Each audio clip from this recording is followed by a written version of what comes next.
Not to worry about it. Subcommittee will come to order. The chair recognizes himself for an opening statement. I want to thank you all for being here and welcome to the Energy, Climate, Grid Security Subcommittee Markup. Today we'll be marking up 6 bills to continue our work in delivering affordable and reliable energy to all Americans. The first bill we've taken up is my discussion draft, the pipeline safety. Actually, that's wrong. We're going to take that up at the end. So we'll be taking up this Pipeline Safety Modernization Act last. We're going to take up a series of bills to stop the Biden administration's war on American home appliances first. On pipeline safety. With the Pipeline Safety Modernization and Accountability Act of 2024, the Energy and Commerce Committee is getting back to its long history of reauthorizing the relative agencies and programs under this committee's jurisdiction.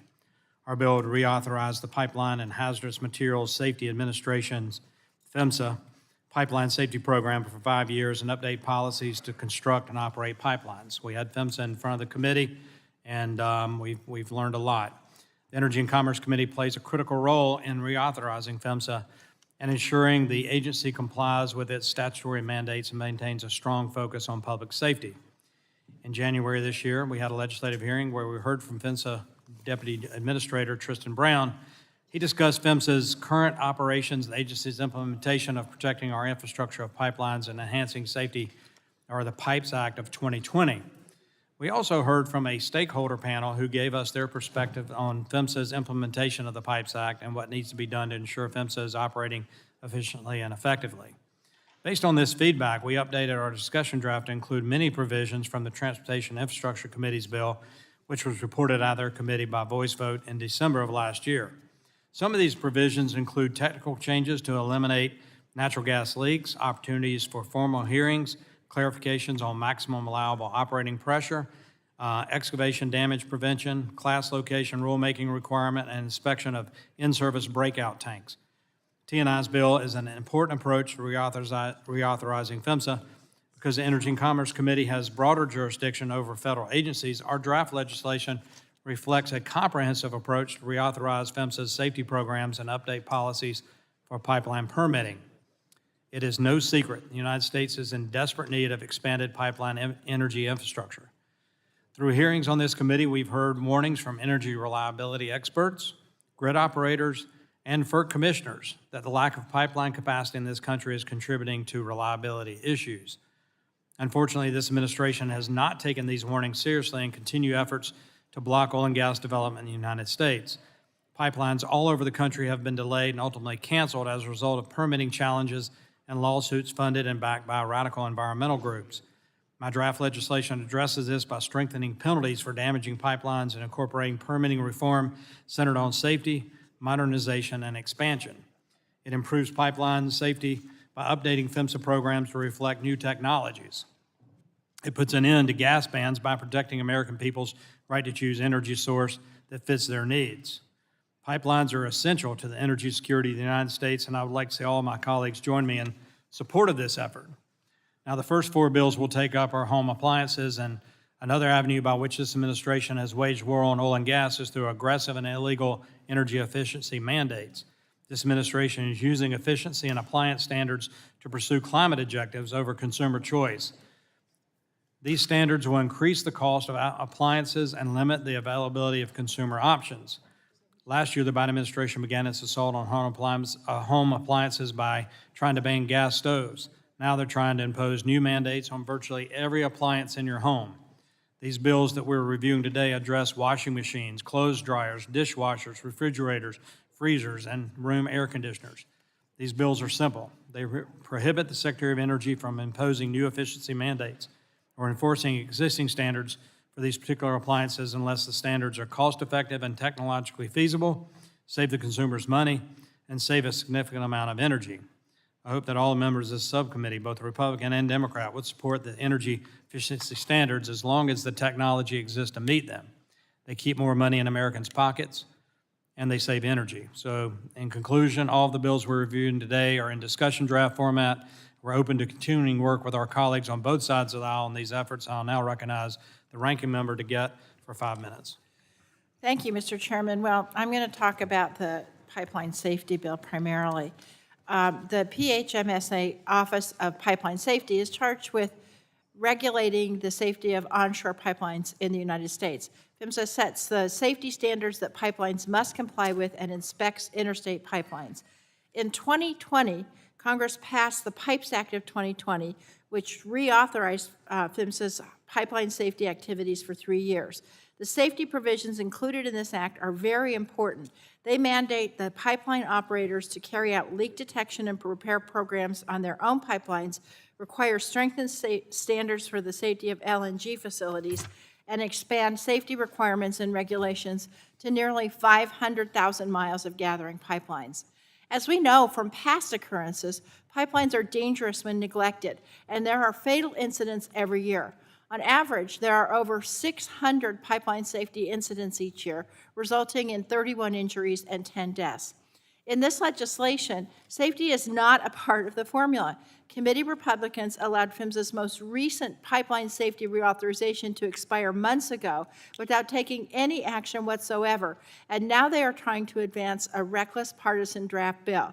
They are abdicating their responsibility to protect the American people from dangerous pipelines.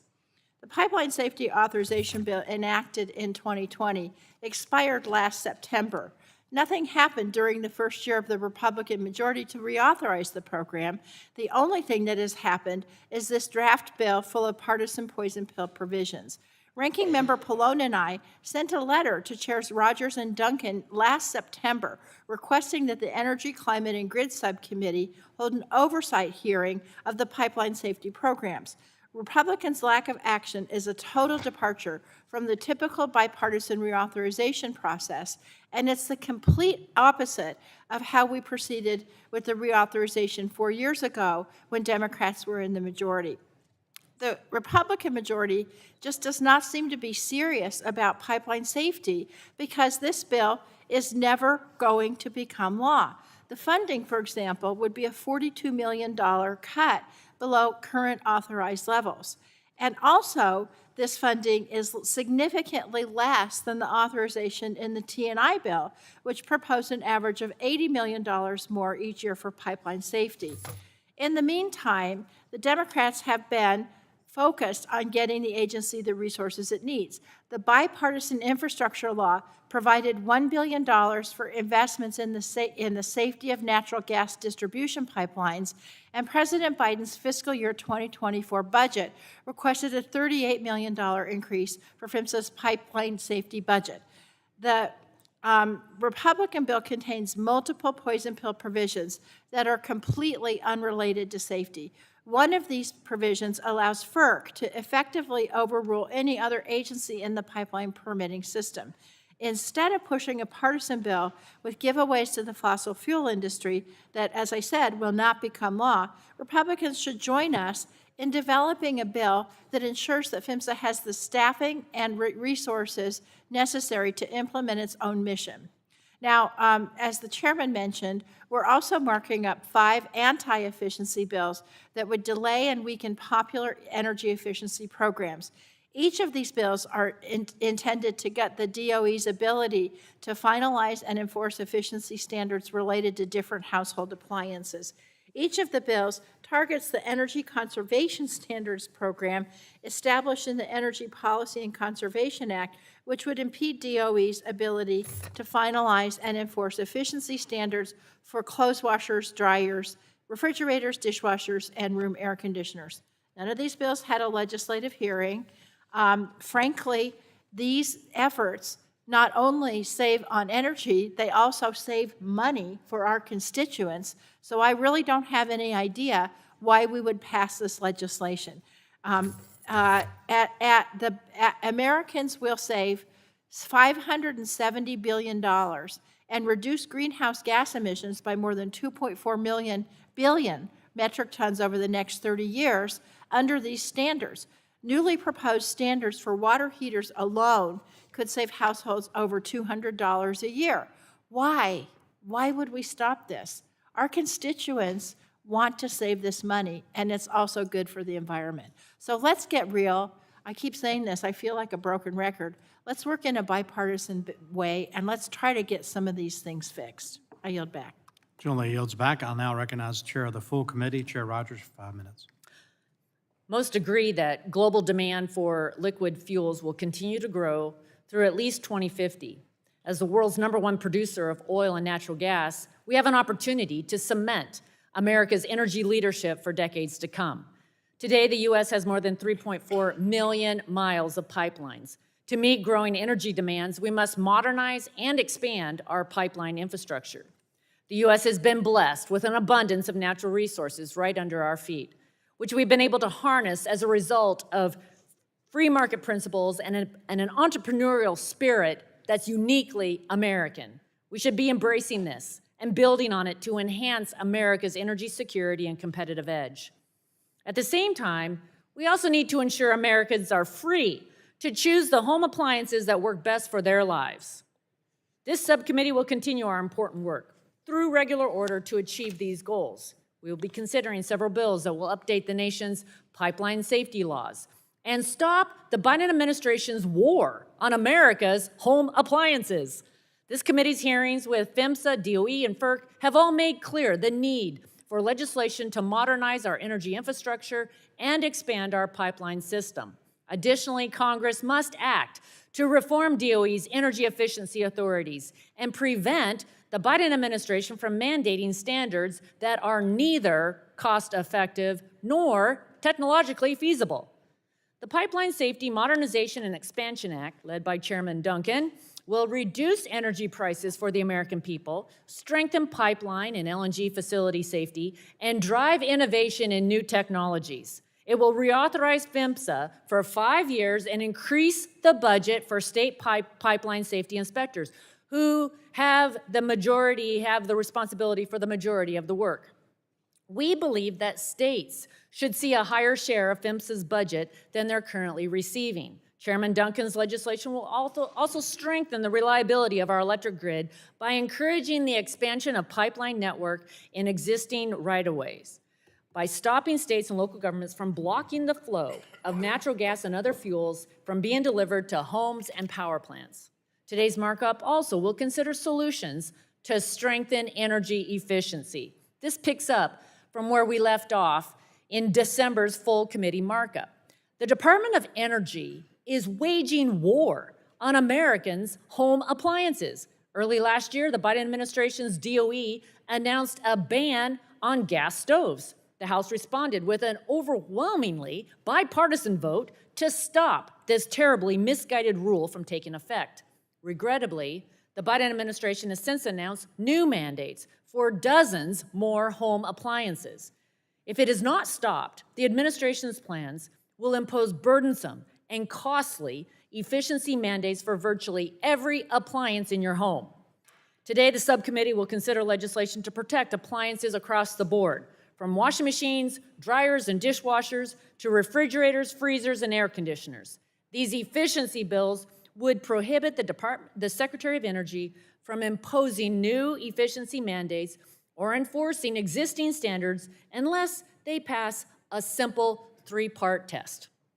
First, DOE's efficiency standards must prove they are cost-effective and technologically feasible. Second, they must save consumers money. And third, they must save a significant amount of energy. There's nothing controversial about this approach. If DOE and the Democrats on this committee and in the House support efficiency mandates and saving Americans money, join us. Join us in advancing these bills to restrict DOE from overstepping its statutory authority. House Republicans will continue to put the American people first. Our economy, energy security, and the environment will only benefit from America's energy leadership and people's ability to have the freedom to choose home appliances that best fit their needs and preferences. These bills are an important step to expand access to affordable and reliable energy. I want to thank Chairman Duncan and all the subcommittee members for your work on these bills. I yield back. Generally yields back. I'll now recognize the ranking member of the full committee, Mr. Pallone from New Jersey, for 5 minutes. Thank you, Mr. Chairman. Today, the subcommittee is finally holding a markup on pipeline safety more than 5 months after the most recent pipeline safety reauthorization expired. Unfortunately, once again, all our Republican majority has to offer today is a reckless, partisan bill that has very little to do with safety and everything to do with gutting environmental reviews to build more pipelines. And this is in stark contrast to the bipartisan bill passed by the Transportation and Infrastructure Committee late last year. The subcommittee is also considering 5 extreme anti-energy efficiency bills that stand no chance of becoming law. After today, the subcommittee will have marked up 37 bills this Congress, and only one has been led by a Democrat. Last week, we successfully moved our nuclear package through the House, but that bipartisan effort has been an anomaly among the barrage of hyper-partisan bills that this subcommittee has moved forward this Congress. And I cannot emphasize enough, it did not have to be this way. The issues before us today used to be bipartisan issues. Republicans used to work with us on pipeline safety. In fact, the Republicans on the Transportation Committee did just that. And Republicans used to work with us on energy efficiency. Democrats are willing to continue working in a bipartisan fashion on these issues, but the Republican majority's actions have told us all we need to know, that they have no interest in passing durable legislation that can make it to the president's desk. They're only interested in scoring political points, even if it means undermining pipeline safety or raising America's energy bills. And as a result, none of these bills will ever become law. Now let's start with the Republicans' so-called pipeline safety bill. Throughout this Congress, Republicans have shirked their duty to reauthorize the Pipeline and Hazardous Materials Safety Administration, or PHMSA's, pipeline safety responsibilities. They never held an oversight hearing. They never made an effort to sit down and discuss shared priorities. Instead, they simply circulated a partisan draft bill focused more on building pipelines than safety, mere weeks before PHMSA's reauthorization or authorization expired. Now, reauthorizing pipeline safety programs and moving a bipartisan bill takes collaboration, communication, and good faith negotiation. None of that has occurred here. Even now, Republicans remain completely unwilling to work with us in addressing their bill's poison pill provisions that would gut environmental reviews, allow pipeline companies to override state decisions, and recklessly bulldoze through the pipeline permitting process to allow industry to build as many pipelines as it wants. Even more radically, their bill would slash authorizations for pipeline safety activities by $42 million per year, or nearly 20%. It would fund PHMSA at levels $22 million below the bipartisan spending bill that we're set to pass tomorrow, or today, I guess. In other words, this bill asks PHMSA to do more with less, and is singularly focused on building more pipelines. Now, I want to be clear, a vote for this bill in its current form is a vote to make pipelines more dangerous, more dangerous. Demanding that PHMSA regulate more pipelines with less money is a recipe for pipeline disaster, not pipeline safety. Last year, 22 Americans died in pipeline-related incidents. Any pipeline safety legislation must be exclusively focused on safety and how to get more resources to PHMSA's programs, not less. In addition to this dangerous pipeline bill, Republicans have included in today's markup 5 bills gutting efficiency standards for America's household appliances. These bills did not receive a legislative hearing. We did not even receive the text for these bills until late last week, and we have not received any expert witness testimony on them. What we do know is that these 5 bills are deliberately designed to obstruct the Department of Energy's appliance efficiency program. They rely on the same old tricks to slow down and burden an already rigorous energy efficiency standard-setting process.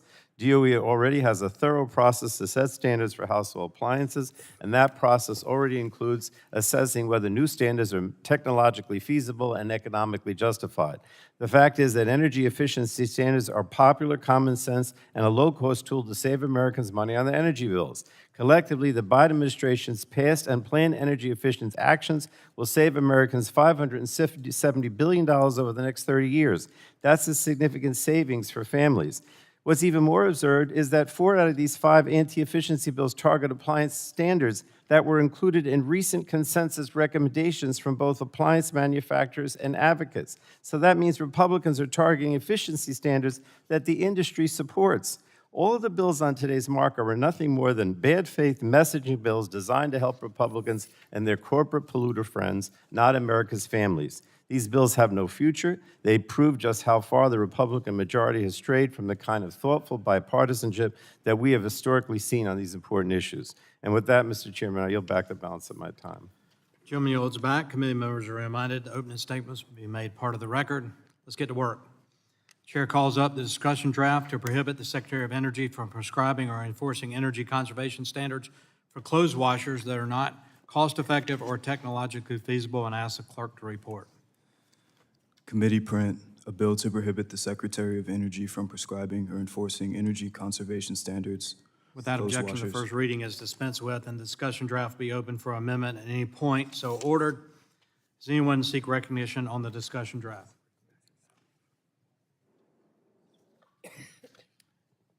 I move to strike the last word. Recognize myself, and move to strike last word and speak in favor of the committee print to prohibit the Secretary of Energy from prescribing or enforcing energy conservation standards related to clothes washers that are not cost-effective or technologically feasible. This bill is pretty straightforward. It clarifies the intent of the Department of Energy, the intent of the Energy Policy Conservation Act, which requires the Department of Energy to find that new standards will result in significant conservation of energy and are technologically feasible and economically justified before moving forward with the standard.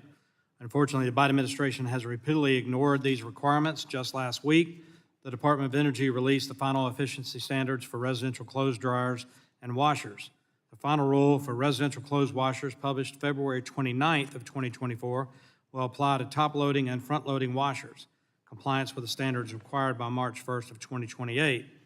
This new rule faces legal uncertainty and will increase the already high cost for clothes dryers. Some estimates predict the new standards for washing machines would increase per-unit prices by as high as $200. Under the EPCA, these standards are intended to save energy and money for consumers. Unfortunately, the Biden administration has prioritized radical efficiency groups over low-income residents, renters, and first-time home buyers. This has resulted in standards which will increase prices for these critical home appliances, reduce consumer choices, and impair their performance. Let me just say this. I represent Newberry County, South Carolina. Samsung builds washing machines in my district. Visited the plant. The water efficiency standards, the other efficiency standards that they implement, while remaining very competitive in the marketplace, is important to Samsung, it's important to the jobs that they create there, and a lot of my constituents. And raising the per-unit prices by as high as $200 per washing machine is just not economically feasible for constituents and average Americans. So I urge all of my colleagues to support this bill, which prioritizes affordability and consumer choice for all Americans. And with that, I yield back. Is anyone else? Mr. Pallone recognized for 5 minutes. Thank you, Mr. Chairman. I move to strike the last word. Gentleman's recognized. Thank you. The 5 appliance efficiency discussion drafts before us today are all very similar, so I'm going to speak in opposition to all of them at once. This markup is the first time we have seen these bills. They haven't been officially introduced, and we haven't had a legislative hearing on them. We don't have any expert testimony on these bills or their effects. And the thing is, expert testimony would be really helpful here.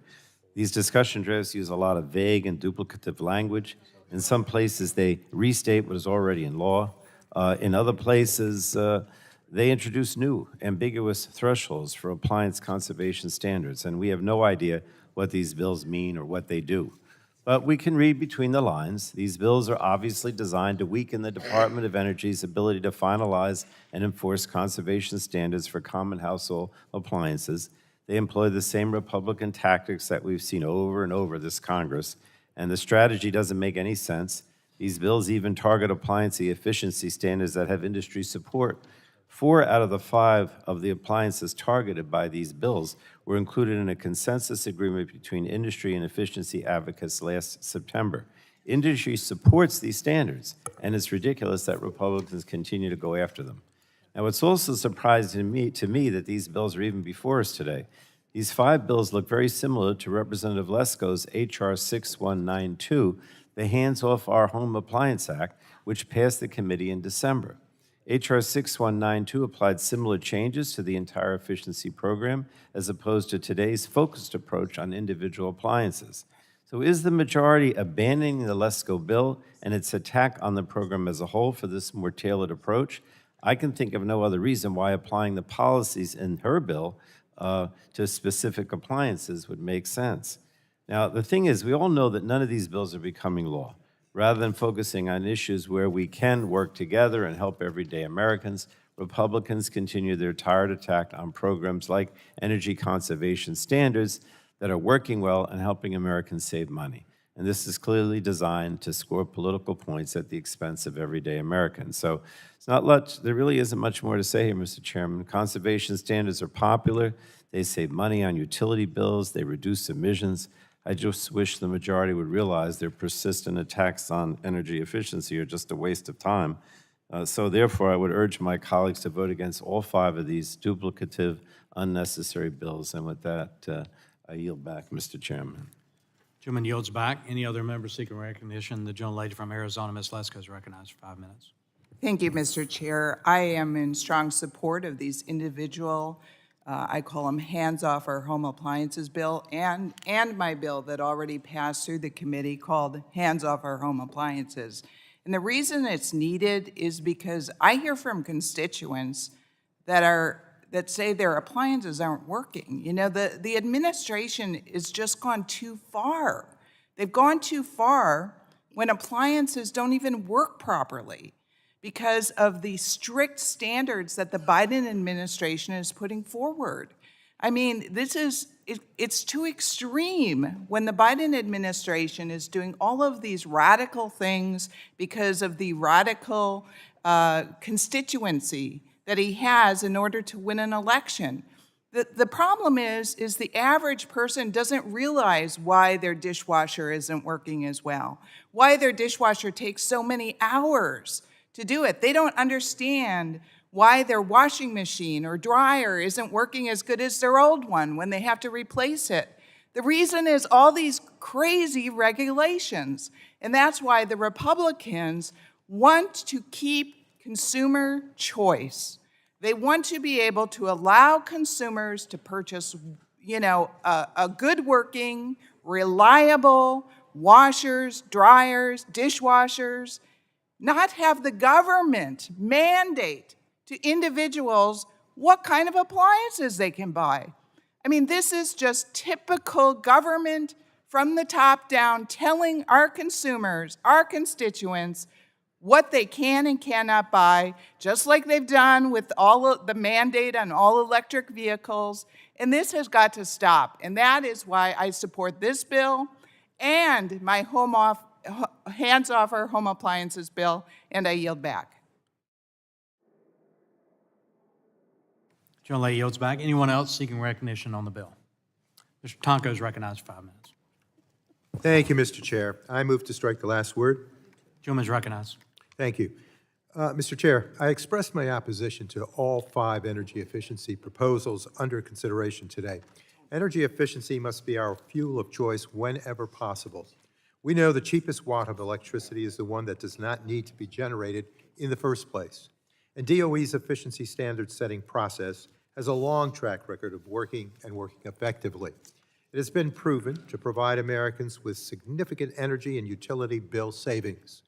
Blocking the implementation and enforcement of standards, including recently finalized standards that were recommended in a landmark agreement between American manufacturers and energy efficiency advocates, would deny these benefits to our consumers. It is clear that China and other foreign competitors that want to dump cheap, inefficient, and ineffective products into the U.S. market without concerns for the operating costs or energy use of American households stand to benefit from weak standards and a non-enforcement policy. It is also clear, based on testimony from numerous witnesses at the subcommittee's hearings on reliability, that more efficient appliances play an important role in enhancing and in managing grid reliability. We're expecting U.S. electricity demand to grow in the future due to the Biden administration-led manufacturing renaissance, as well as the widespread adoption of EVs and heat pumps. This is an incredibly exciting and transformational moment for our electricity sector. Why would we not seek to reduce existing demand in cost-effective ways that benefit consumers in order to better integrate these new loads? Mr. Chair, these 5 proposals are bad for American consumers, they are bad for American manufacturers, and they are bad for the people responsible for ensuring grid reliability. So with that, I urge members to oppose each of them, and with that, I yield back, Mr. Chair. Gentleman yields back. Is any other member seeking recognition on the bill? Are there any bipartisan amendments? Ms. Castor is recognized for 5 minutes. Thank you, Mr. Chairman. I move to strike the last word. Generally is recognized. Thank you. Energy-efficient appliances save American families and businesses money every day. These kind of standards help spur innovation among manufacturers. I mean, just think about it. Think back to the appliances your grandparents had. And then your parents. They were even better. And today, there are all sorts of energy-efficient appliances, modern appliances that use less energy, and they reduce electric bills for families who need it.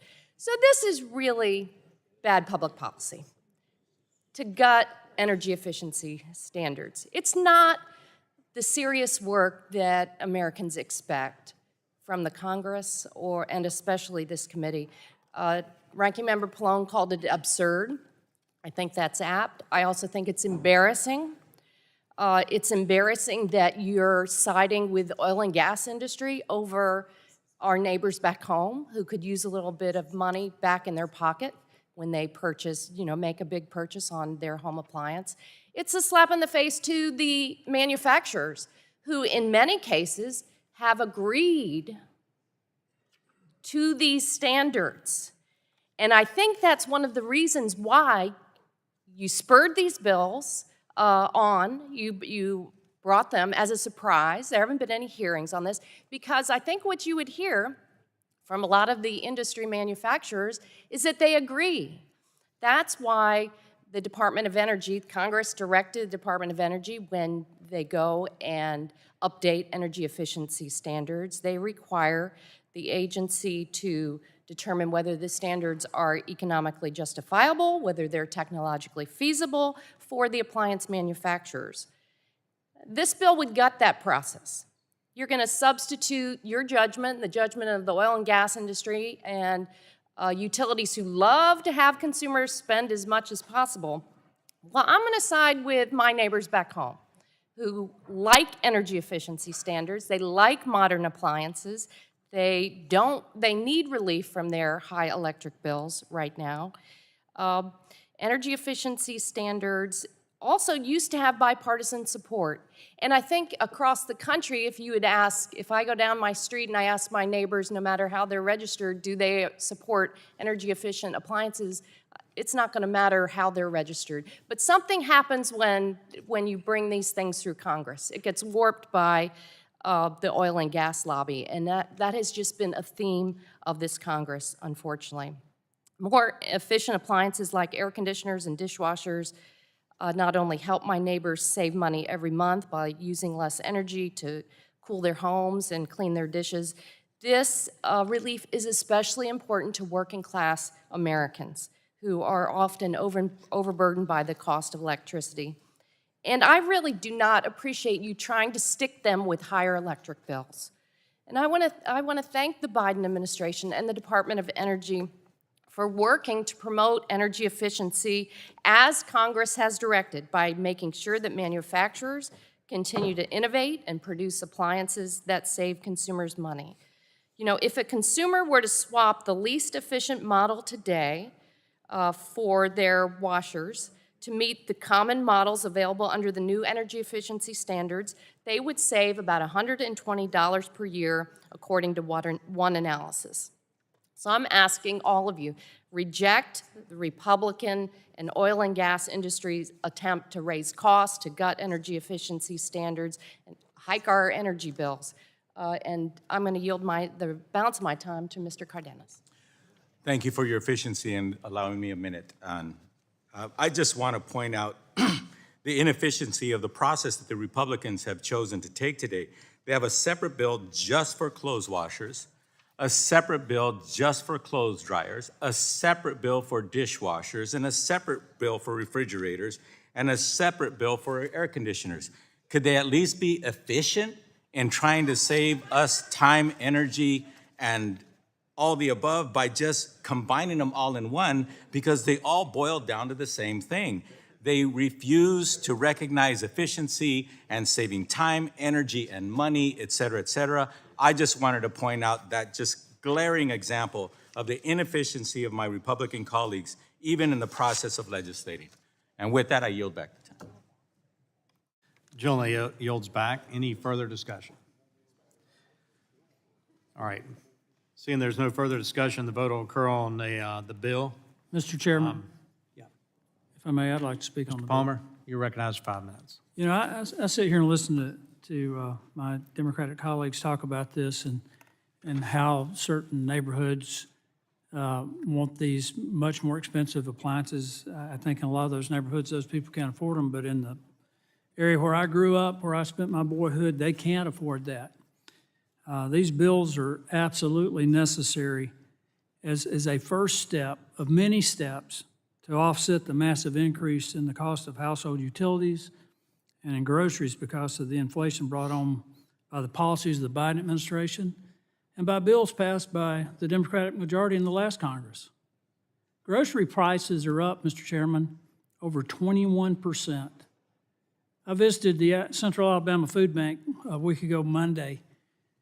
I was really surprised to find out that how many senior citizens are having to rely on the food bank for their groceries because they cannot afford their household utilities and their medicine and their groceries.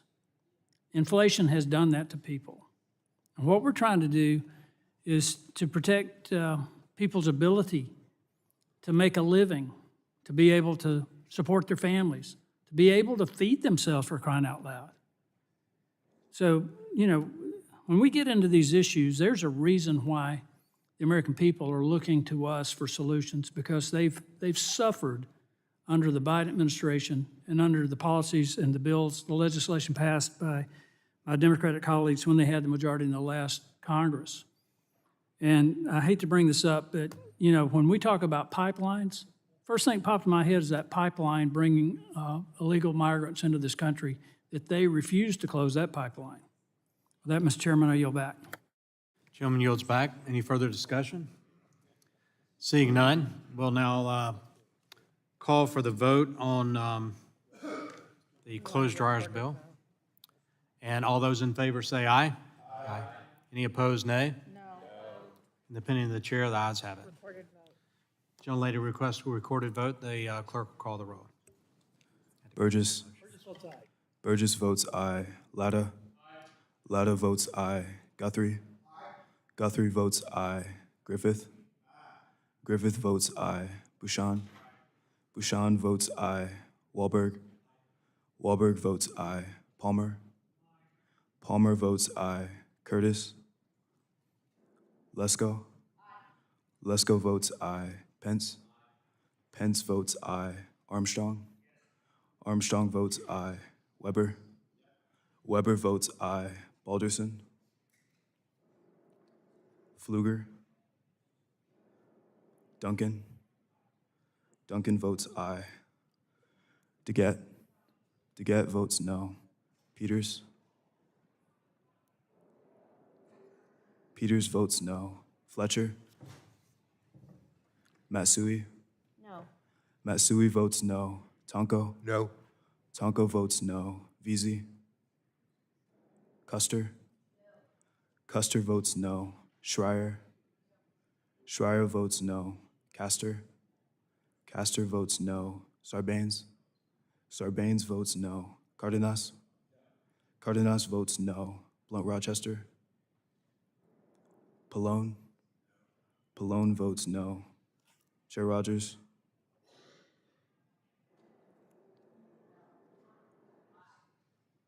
Chair Rogers.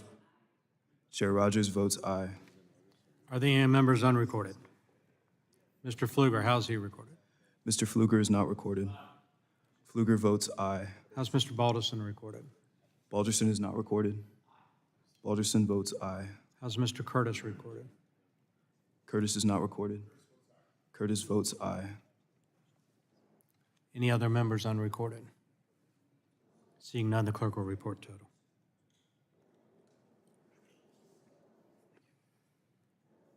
Chair Duncan, on that vote, there were 16 ayes and 10 noes. And the ayes have it. Discussion draft will be sent to the floor. We'll move on to the next bill.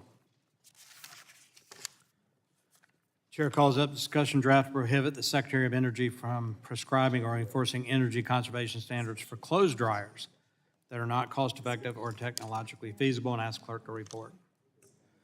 Committee print, a bill to prohibit the Secretary of Energy from prescribing or enforcing energy conservation standards for clothes dryers that are not Without objection, the first reading is dispensed with. The discussion draft be open for amendment at any point so ordered. Any members seeking recognition on the draft? Mr. Wahlberg's recognized for 5 minutes. Thank you, Mr. Chairman. I move to strike the last word and speak in favor. Gentleman's recognized. I speak in favor of the committee print to prohibit the Secretary of Energy from prescribing or enforcing energy conservation standards related to clothes dryers that are not cost-effective or technologically feasible. I think many here have experienced the unfortunate situation when you run your dryer, and because of new efficiency updates, it decides on its own when your clothes are dry and it shuts off. Then you're stuck with damp clothes. You have to run through again, wasting more time, more money, and more electricity. This bill is straightforward.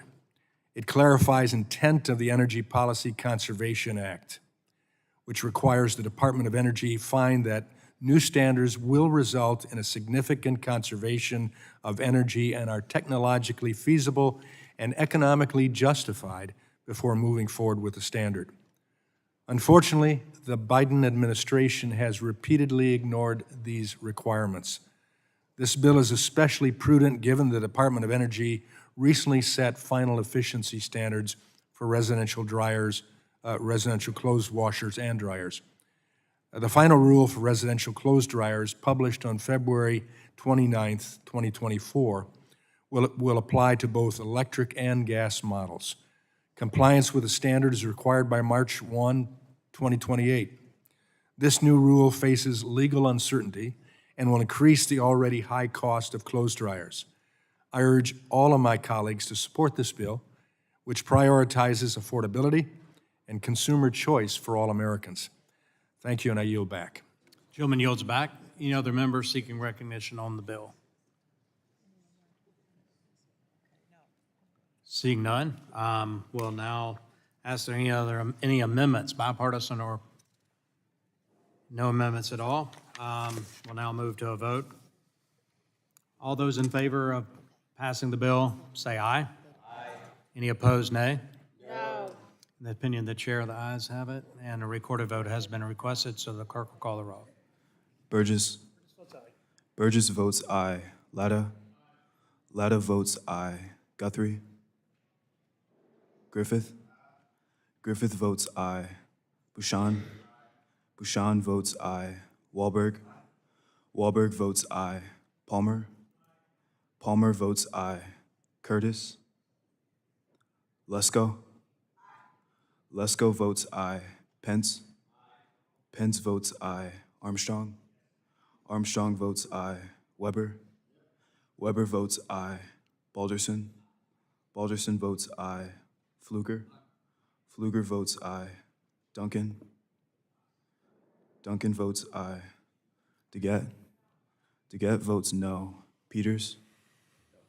Peters votes no. Fletcher. Matsui. No. Matsui votes no. Tonko. No. Tonko votes no. Veazey. Custer. Custer votes no. Schreier. Schreier votes no. Castor. Castor votes no. Sarbanes. Sarbanes votes no. Cardenas. Cardenas votes no. Blount Rochester. Pallone. Pallone votes no. Rogers. How is Mr. Guthrie? Chair Rogers votes aye. Guthrie votes aye. Guthrie votes aye. Mr. Curtis? Curtis is not recorded. Curtis votes aye. Any member unrecorded? Clerk will report.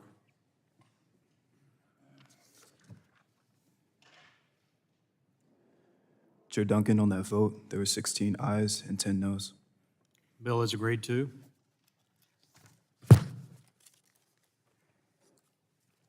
Chair will now call up the discussion draft to prohibit the Secretary of Energy from prescribing or enforcing energy conservation standards for dishwashers that are not cost-effective or technologically feasible, and ask clerk to report.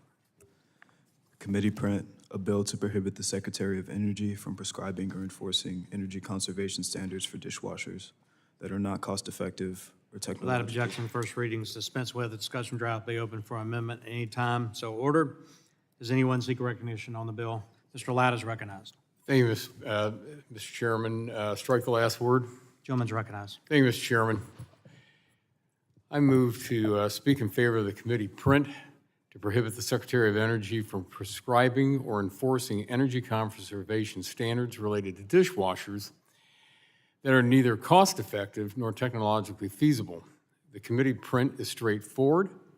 It clarifies intent of the Energy Policy Conservation Act, which requires the Department of Energy find that efficiency standards they set meet 3 requirements. Number 1, they conserve significant amounts of energy. Number 2, they are technologically feasible. And number 3, they are economically justified.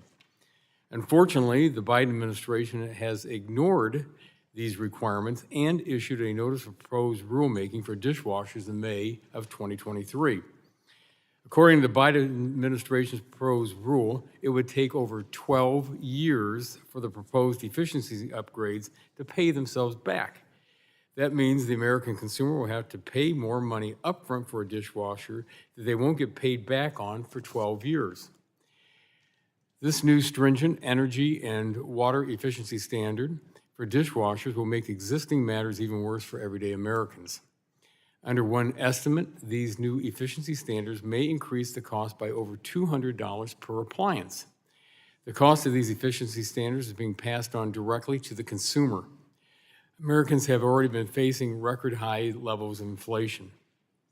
It is apparent that stringent efficiency standards on home appliances are just part of the broader Biden administration effort to pursue climate policies over all else. Just recently, the Fifth Circuit Court of Appeals determined the Biden administration's dishwasher rule did not adequately consider appliance performance in its actions. This further proves the Biden administration has repeatedly ignored the statutory obligations and prioritized the wishes of the radical environmental groups or the American consumer.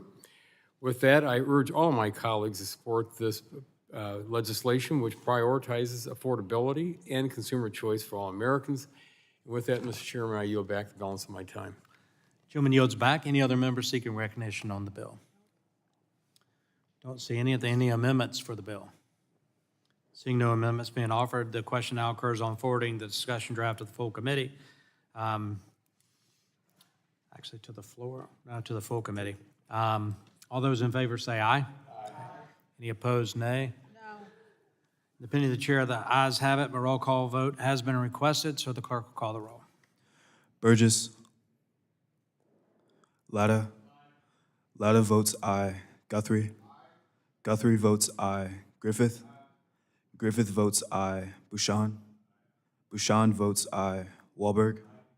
Wahlberg votes aye. Palmer. Palmer votes aye. Curtis. Lesko. Lesko votes aye. Pence. Pence votes aye. Armstrong. Weber.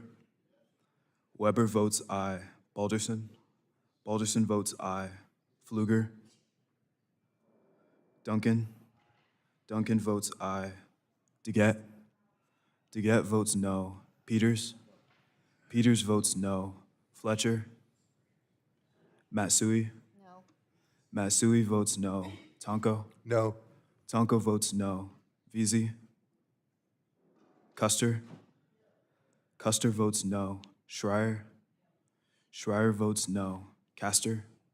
Castor votes no. Sarbanes. Sarbanes votes no. Cardenas. Cardenas votes no. Blount Rochester. Pallone. Pallone votes no. Rogers. Rogers votes aye. How is Mr. Burgess recorded? Mr. Burgess is not recorded. Burgess votes aye. How is Mr. Curtis recorded? Mr. Curtis is not recorded. Curtis votes aye. How is Mr. Pfluger recorded? Mr. Pfluger is not recorded. Pfluger votes aye. Any other member unrecorded? Seeing none, clerk will report.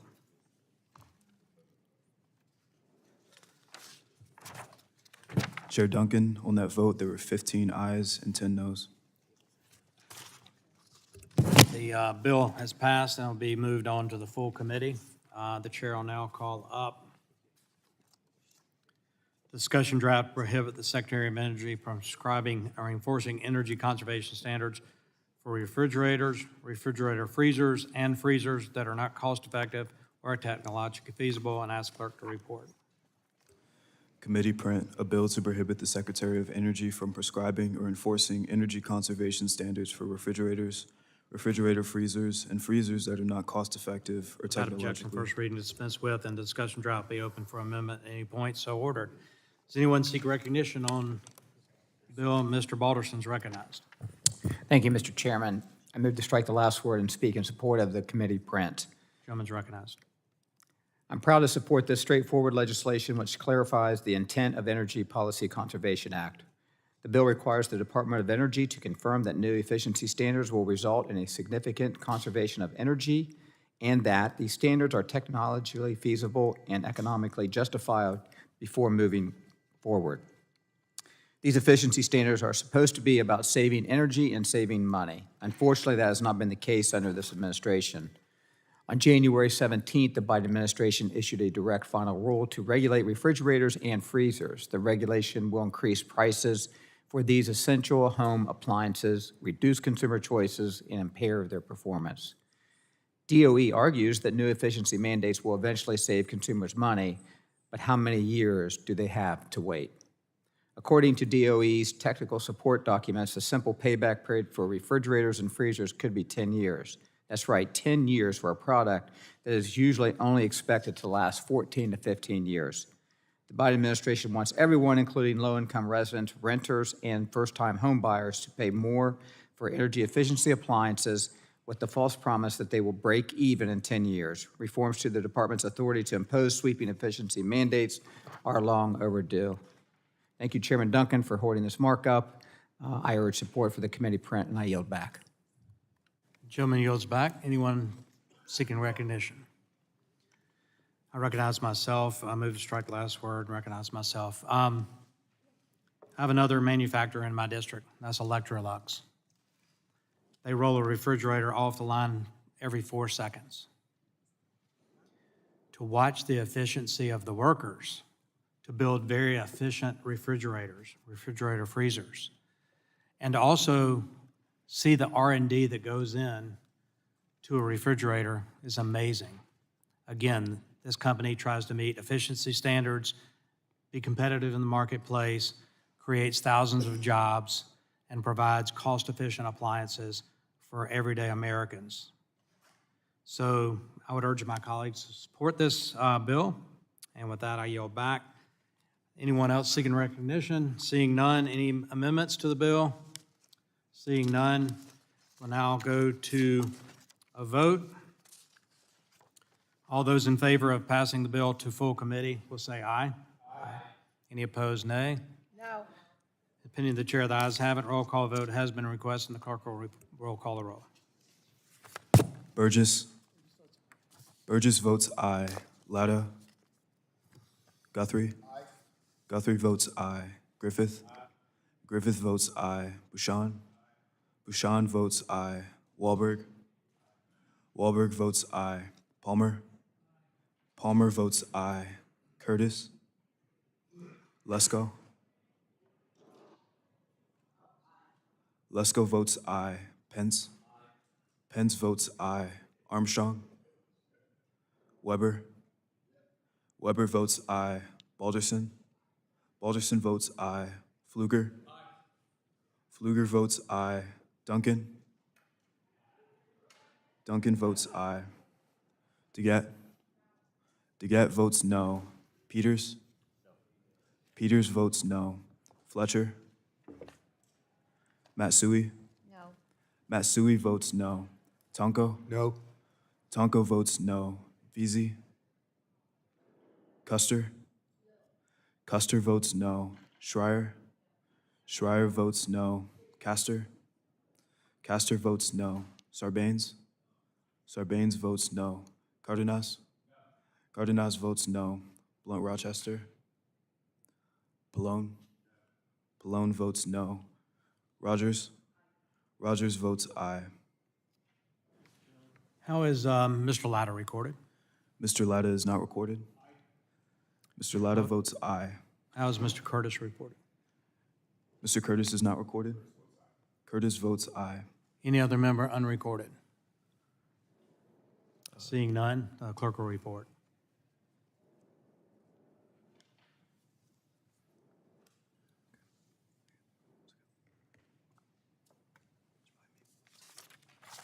Chair Duncan, on that vote, there were 15 ayes and 10 noes. The ayes have it, and the discussion draft is agreed to be moved to the full committee. Chair now calls up the discussion draft to prohibit the Secretary of Energy from prescribing or enforcing energy conservation standards for room air conditioners that are not cost-effective or technologically feasible, and ask clerk to report. Committee print, a bill to prohibit the Secretary of Energy from prescribing or enforcing energy Without conservation objection, the standards. first reading is dispensed with. Discussion draft will be open for amendment at any point, so ordered. Any member seeking recognition on the discussion draft? Okay. Seeing no discussion, are there any amendments to be offered?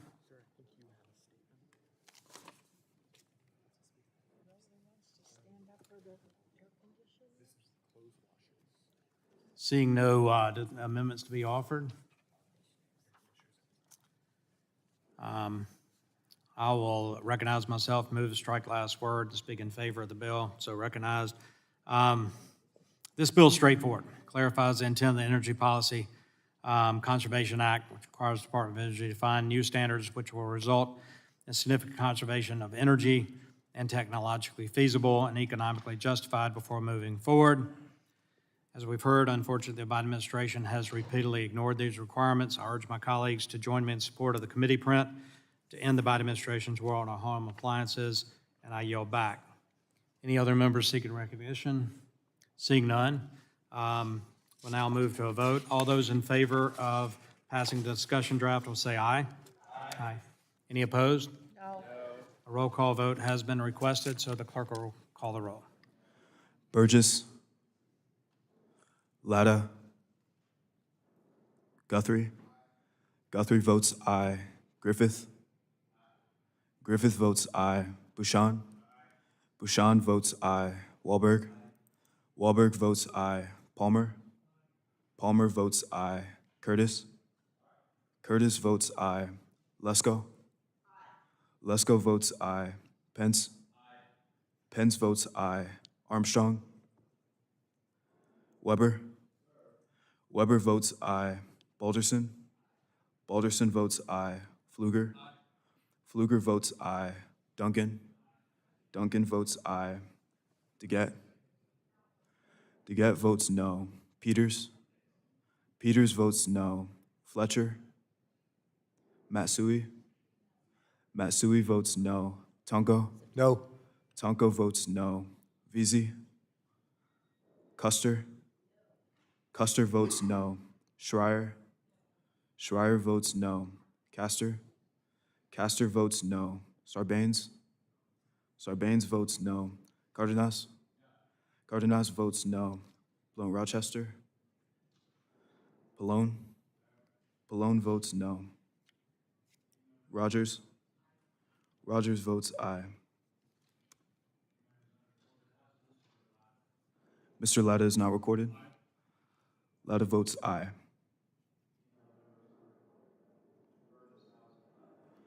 Mr. Burgess is not recorded. Burgess votes aye.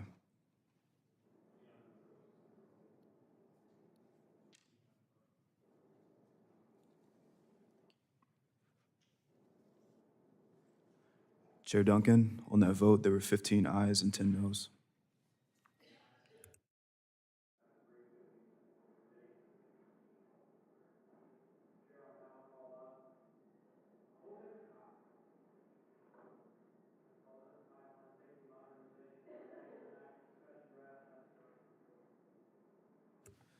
Committee print, a bill to amend Title 49 United States Code to improve the safety of pipeline transportation and for other purposes, be it enacted by the Senate and House of Representatives of the United States of America.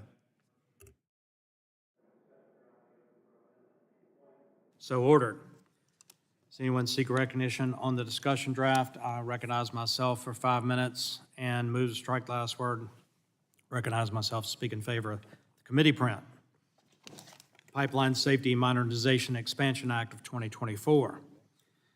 My legislation will strengthen and reauthorize PHMSA's pipeline safety program, and it will put policies in place to drive technological innovation and the expansion of our much-needed expansion of our pipeline system.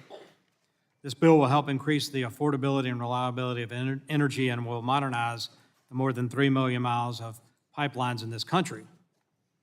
Chair Rogers and I released this legislation as a draft bill last summer. We requested input from the American people and a wide range of stakeholders, from publicly owned utilities to small businesses and everyone in between. We met with our Democratic colleagues and held several hearings, including background hearings with private sector witnesses, legislative hearings with government officials. Today's subcommittee markup is the next step in this open and transparent process. Today, we're going to debate the bill and vote on amendments to improve and perfect the legislation. My hope is that we can build bipartisanship through this process. The Pipeline Safety Modernization Expansion Act will reauthorize PHMSA for 5 years. It will increase funding for states and rebalance PHMSA's budget and priorities so that we can put more resources where they need to be, and that's at the state and local level. The committee print that the subcommittee is considering today has been updated to include numerous bipartisan provisions that the House T&I Committee reported in December. Based on feedback we received at our legislative hearing, I believe these provisions will further improve the bill. The Pipeline Safety Modernization Expansion Act will improve safety and promote innovation and new technologies. The bill will position PHMSA as a regulator and encourages pipeline operators to innovate with new technologies and to improve safety and efficiency. There are so many new technologies that are being developed. This bill will put technology to work to prevent excavation damage to pipelines, detect leaks, replace aging pipe, and prepare for a future with hydrogen and CO2 pipelines as well. As the nation's grid operators testified in our subcommittee hearing, we're facing a grid reliability crisis in many parts of the country, in part due to a lack of pipelines that can deliver affordable, reliable natural gas. Energy producers and grid operators have testified before this subcommittee about negative impacts and effects of state policies and gas bans that block the flow of energy from where it's produced to where it's consumed and even exported. The Pipeline Safety and Modernization Expansion Act includes a safety valve to prevent states from blocking pipelines for political reasons. The legislation also protects consumer choice by preventing a state and local government from blocking the transportation of natural gas, gasoline, or other fuels. I look forward to debating the amendments today and favorably reporting this bill to the full committee. It's time to roll up our sleeves, get to work on this important legislation, and I yield back. Any other members seeking recognition on the bill? Mr. Pallone's recognized for 5 minutes. Thank you, Mr. Chairman. I move to strike the last word. Gentleman's recognized. I want to explain why committee Democrats stand opposed to the bill in its current form. First, it slashes PHMSA's pipeline safety authorization levels. It confuses building pipelines with pipeline safety, and it rolls back vital provisions from the 2020 Pipes Act that we fought hard to include, such as requiring PHMSA to consider environmental benefits. While some of the provisions Republicans have added to their draft bill since our hearing are similar to provisions included in the Bipartisan Transportation and Infrastructure Committee bill, they're not sufficient to cure a dangerous bill. Unfortunately, and also let me say that none of the changes made to the bill address our core concerns, which have not changed in the nearly 8 months since we found out about the Republicans' draft bill in a press release. But before I talk about the non-pipeline safety aspects of the bill, I want to focus on one of the fatal flaws of the bill, the way it defunds PHMSA's pipeline safety authorities. At our hearing, Republicans claimed that they kept funding flat in their bill, but that cannot be further from the truth, and the numbers do not lie. This bill authorizes $196 million for pipeline safety activities in fiscal year 2024, $41 million less than the Pipes Act of 2022 provided for the fiscal year 2023. That is not flat funding. That's an 18% cut. Additionally, this bill authorizes PHMSA's pipeline safety activities at a level $22 million less than what we'll all vote to appropriate, today. In the minibus. Think about how crazy that is. Republicans and Democrats are set to agree on a bipartisan path forward to allocate $218 million for pipeline safety activities this year. Meanwhile, committee Republicans are forcing a vote on defunding vital activities at PHMSA that keep Americans safe. So it's just unbelievable. So a vote for this bill is a vote to make pipelines more dangerous. There's no question about it. We heard in January from PHMSA's acting administrator who testified that budget cuts would have a severe impact on PHMSA's ability to do its job. So it's ridiculous that the majority insists on demanding that PHMSA do more with less. And that's before we get to the poison pill provisions of the bill. Democrats have never wavered in our position since this draft bill was released that we're not willing to negotiate on items that do not belong in a PHMSA reauthorization package. These items are not negotiable. A pipeline safety bill is about pipeline safety, not building more pipelines, not carbon dioxide sequestration, and not banning state and municipal choice on new gas hookups. This bill has provisions on all three of these topics, provisions that implicate FERC and EPA, and Democrats have made clear these are non-starters for us since the beginning. So I just find it deeply unfortunate that Republicans are too blinded by their partisanship to see that these provisions will not become law and that they insist on wasting all of our time fighting for language that will never see the president's desk. If Republicans want to move these provisions on their own, they're more than welcome to do so. They have the majority. It's their prerogative. If they choose to move these non-safety items as standalone bills, I'll oppose them because I think the policy is bad, but at least they would clear the way for us to negotiate on pipeline safety. Unfortunately, the majority's actions speak louder than its words. They have no interest in working together in a bipartisan fashion on this, which is particularly wrong because the Transportation Committee has done a bipartisan bill and worked together. And Democrats have a number of proposals on pipeline safety. We have filed a number of amendments that we believe are worthwhile and would represent substantial improvements to the bill, and we intend to use this markup as a platform to talk about the building blocks of what we should be focusing on in pipeline safety legislation. We'd be happy for Republicans to show any interest in bipartisanship on this committee by supporting some of our amendments today, a number of which are provisions included in the Transportation Committee's bill, as well as striking some of the problematic provisions I mentioned earlier. You know, I have to just say, it pains me that I have to talk about the other committee as somehow better than us, because I always think we're the better committee. But not on this one. We really are terrible, and the other committee's doing a lot better. And I hate to say it as the ranking member, but that's the fact. I yield back, Mr. Chairman. Chairman yields back. Any members seeking recognition? Okay, seeing none. Are there any bipartisan amendments? Mr. Chairman, Any other amendments? I have an amendment at the desk. Mr. Weber has an amendment at the desk. Clerk will report.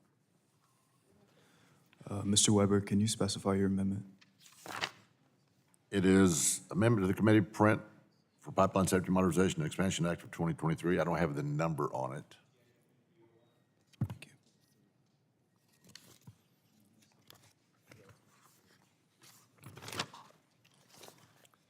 you. TI 2301, he's right, yeah. Thank you. Thanks. Amendment to the committee print, Pipeline Safety, Modernization, and Expansion Act of 2023, offered by Mr. Weber of Texas. Insert at the appropriate place the following and make such conforming changes as may be necessary.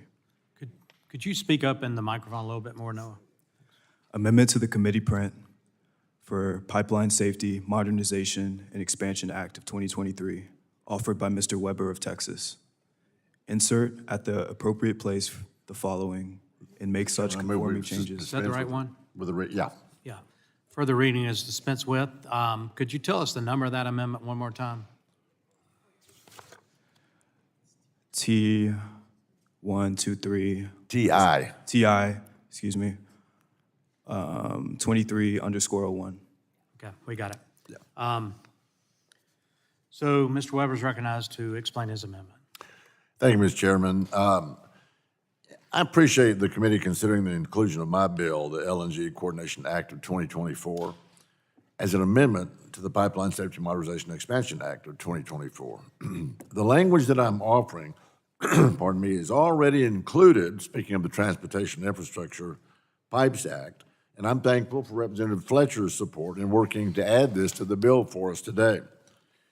Our amendment would establish an LNG regulatory safety working group to clarify the authority of federal agencies, including PHMSA, FERC, and the U.S. Coast Guard, in the authorizing and oversight of LNG facilities. Pardon me. The working group's primary function is to resolve conflicts concerning overlapping jurisdictions between the agencies and avoid duplicative pardon me, avoid duplicative regulations, inspection protocols, and reporting obligations. From this working group, they will enter into MOU, Memorandum of Understanding, regarding best practices and then report them to Congress. This amendment is critical to our energy security by cutting red tape at these LNG facilities without compromising safety.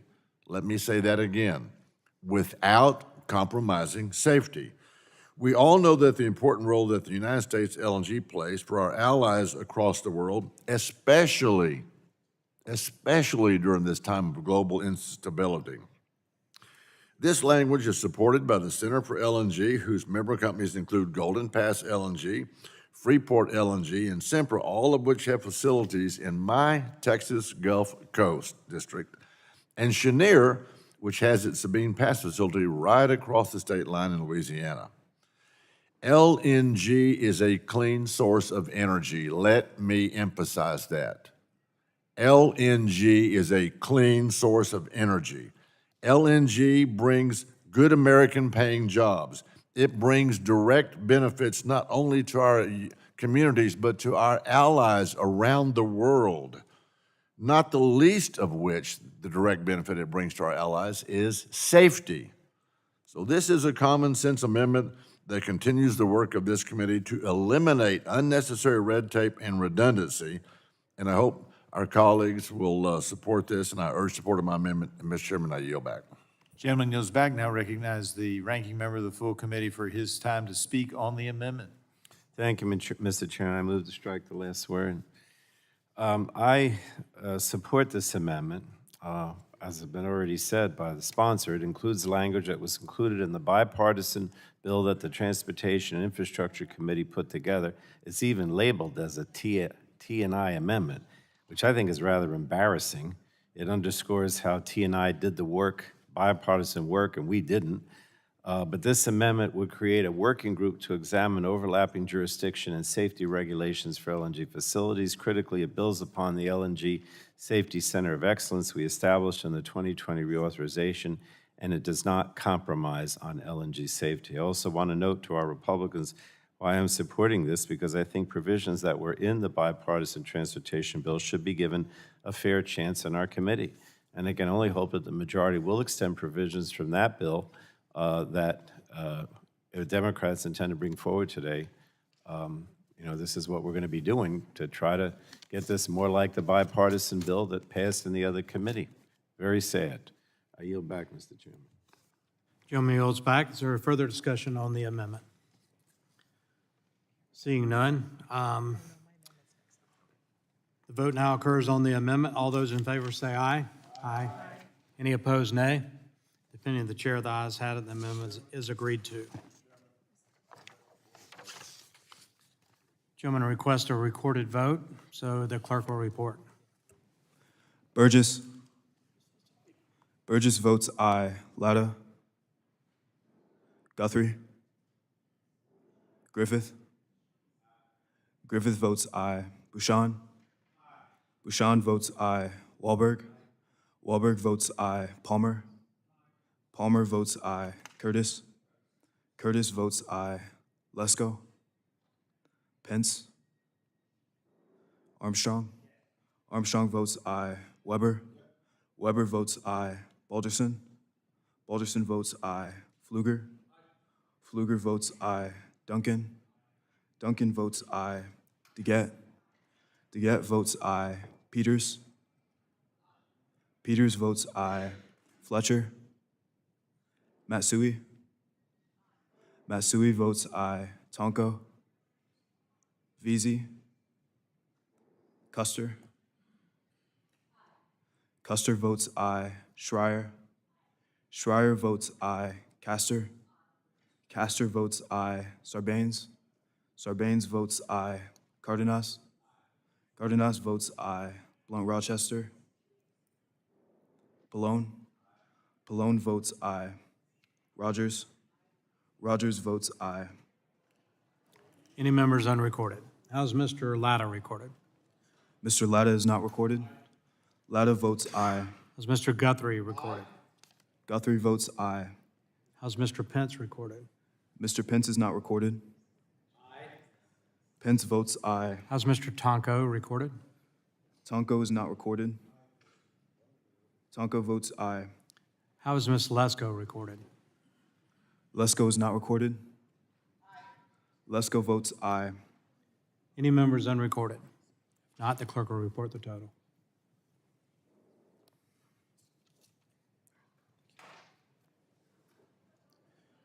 Chair Duncan, on that vote, there were 26 ayes and 0 noes. Ayes have it, and the amendment is agreed to. Are there any other amendments? Ms. DeGette's recognized. Mr. Chairman, I have an amendment at the desk labeled AMD01. Clerk will report the amendment.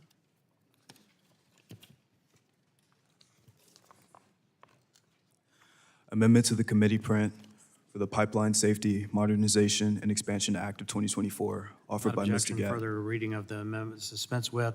Joan Lay is recognized to explain her own amendment. Thank you, Mr. Chairman. My amendment would rectify a core weakness of this bill, which is the authorization levels. It would replace the authorization levels contained within the bill with ones that are identical to what emerged from T&I back in December. I want to be clear. Every single Republican on the T&I committee supported these authorization levels. That includes Freedom Caucus members, more moderate members, and everybody in between. It was a compromise that they all got behind, and it's a good compromise. These authorization levels would challenge appropriators to fund pipeline safety activities at a level that would actually allow PHMSA to do its job. We heard repeatedly from Deputy Administrator Brown back in January that PHMSA desperately needs more resources, even to do the job that we've demanded in previous reauthorizations. So accepting this amendment would allow our committee to do its part. But the other reason that this amendment is so important is the authorization levels included in this bill are simply unacceptable to committee Democrats. As I mentioned in my opening statement, it would cut $42 million relative to the authorization included in the 2020 Pipes Act. It would establish authorization levels a whopping $80 million lower than my amendment and the T&I bill would establish. Additionally, the bill's authorization for fiscal year 24 is lower than the appropriations contained in the bill that we're voting on this week. So if you are going to vote to keep the government open this week, then you have to vote for this amendment because you clearly want PHMSA to have more resources than this bill would provide. And if you're not planning to keep the government open, well, never mind. It's really quite simple. A vote for my amendment is a vote to show that you're serious about reaching a bipartisan compromise on pipeline safety in good faith, a compromise that our colleagues on both of the sides of the aisle in T&I have already been able to reach. And so I just think that, that it makes sense. It's time to prove that we're serious about pipeline safety, and I would urge supporting this amendment. I yield back. Joan Lady yields back. Any other member seeking recognition? Mr. Guthrie is recognized. Mr. Chair? Yes. Thank you, Mr. Chair. I'd like to move to strike the last word, speak in opposition to the amendment. Gentleman's recognized. Thank you. The Pipeline Safety Modernization Expansion Act contains authorization levels that reflect prior year appropriations with a larger share, approximately 50% going to the states. PHMSA has access to billions of dollars in increased funding from the recently passed infrastructure legislation. The infrastructure legislation authorizes $1.2 trillion for transportation and infrastructure spending, with $550 billion of that going towards new investments and programs. I know the gentlelady talked about perhaps having a ability to have a compromise or a bipartisan compromise, and if you're willing to withdraw this, I think that we would be willing to work with you going towards full committee. These are the kinds of discussions we need to have, we look forward to having, as we both share the goal of working towards a bipartisan bill. And if not withdrawing, then I would urge a no vote, and I'll yield back. Gentleman yields back. Is there further discussion on the amendment? Seeing none, all those in favor of adopting the amendment, say aye. Aye. Those opposed, no. No. In the opinion of the chair, the noes have it. A recorded vote has been requested. The clerk will call the roll. Burgess. Burgess votes no. Latta. Guthrie. Guthrie votes no. Griffith. Griffith votes no. Bouchon. Bouchon votes no. Wahlberg. Wahlberg votes no. Palmer. Palmer votes no. Curtis. Curtis votes no. Lesko. Pence. Pence votes no. Armstrong. Weber. Weber votes no. Balderson. Balderson votes no. Pfluger. Pfluger votes no. Duncan. Duncan votes no. DeGette. DeGette votes aye. Peters. Peters votes aye. Fletcher. Matsui. Aye. Matsui votes aye. Tonko. Aye. Tonko votes aye. Veazey. Custer. Custer votes aye. Schreier. Schreier votes aye. Castor. Sarbanes. Sarbanes votes aye. Cardenas. Cardenas votes aye. Blount Rochester. Pallone. Pallone votes aye. Are the members unrecorded? Rogers. Rogers votes no. How's Mr. Latta recorded?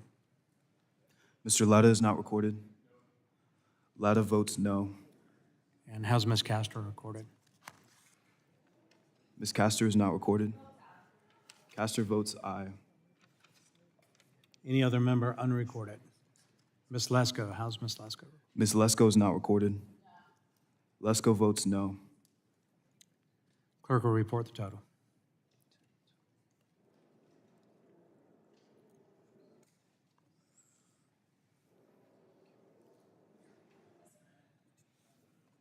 Chair Duncan, on that vote, there were 10 ayes and 15 noes. The amendment is not adopted or agreed to. Are there any other members seeking to offer an amendment? Mr. Pence is recognized.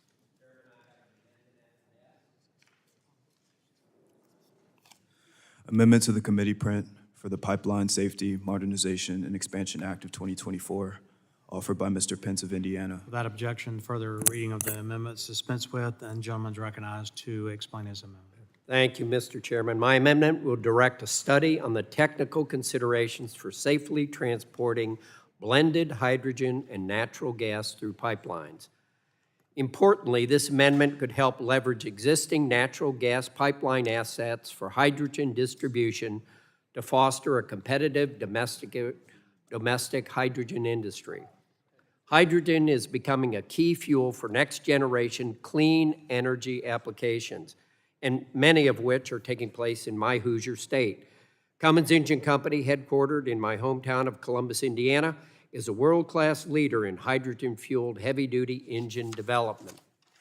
Wabash Valley Resources will utilize hydrogen for their ammonia production plant, which will be one of the nation's largest facilities and was recently awarded Class 6 well permits from the EPA to permanently sequester captured carbon.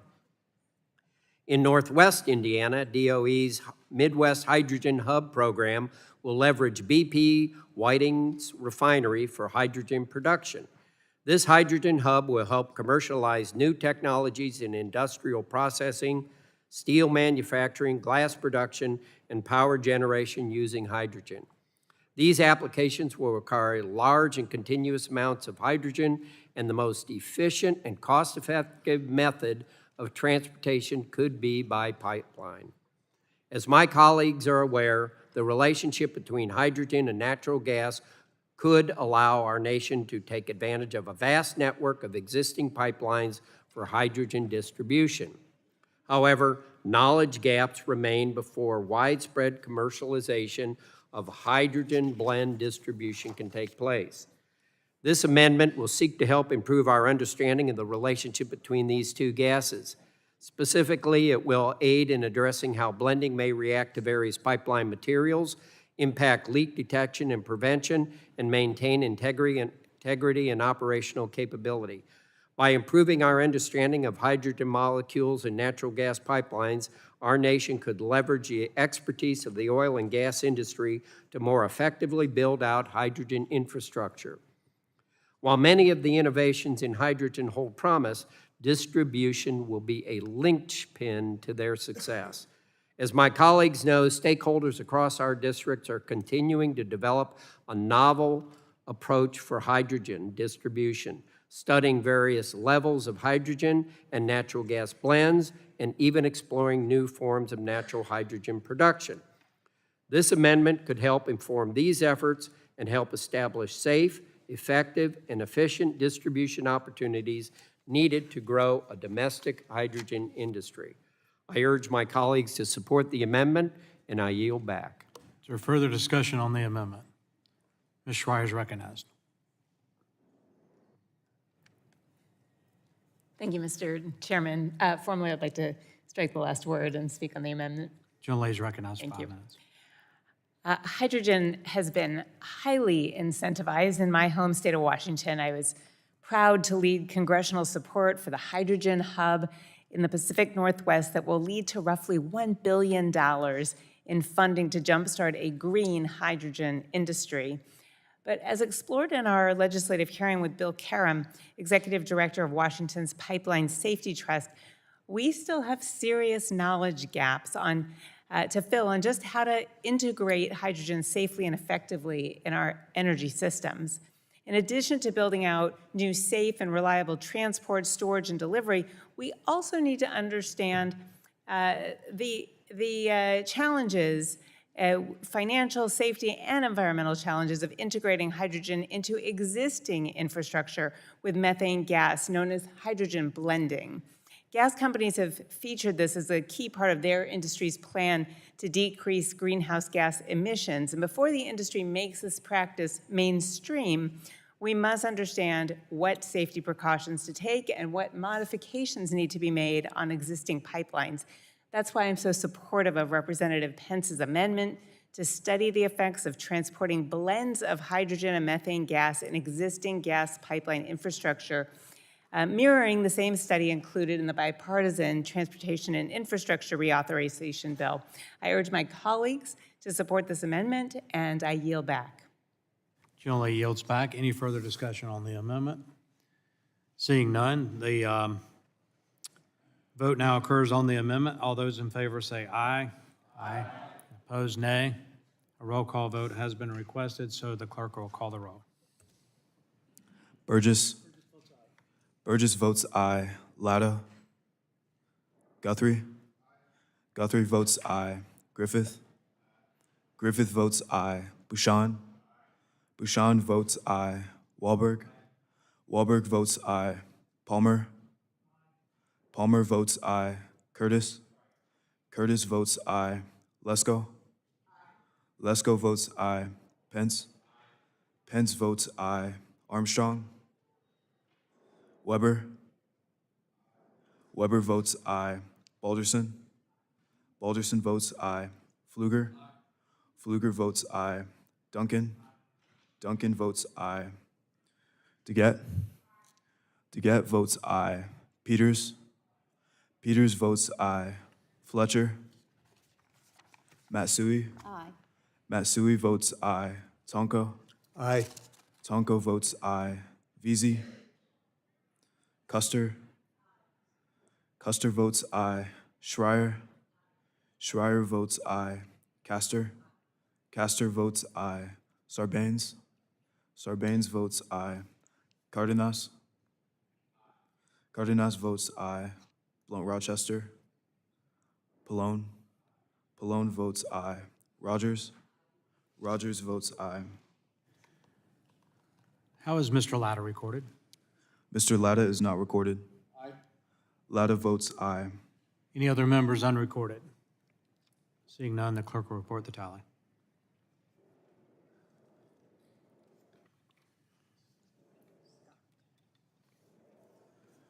Chair Duncan, on that vote, there were 25 ayes and 0 noes. The ayes have it. The amendment is agreed to. Are there further amendments on the bill? Mr. Peters, Mr. Chairman, I have an amendment to the desk labeled AMD 06. clerk will report the amendment.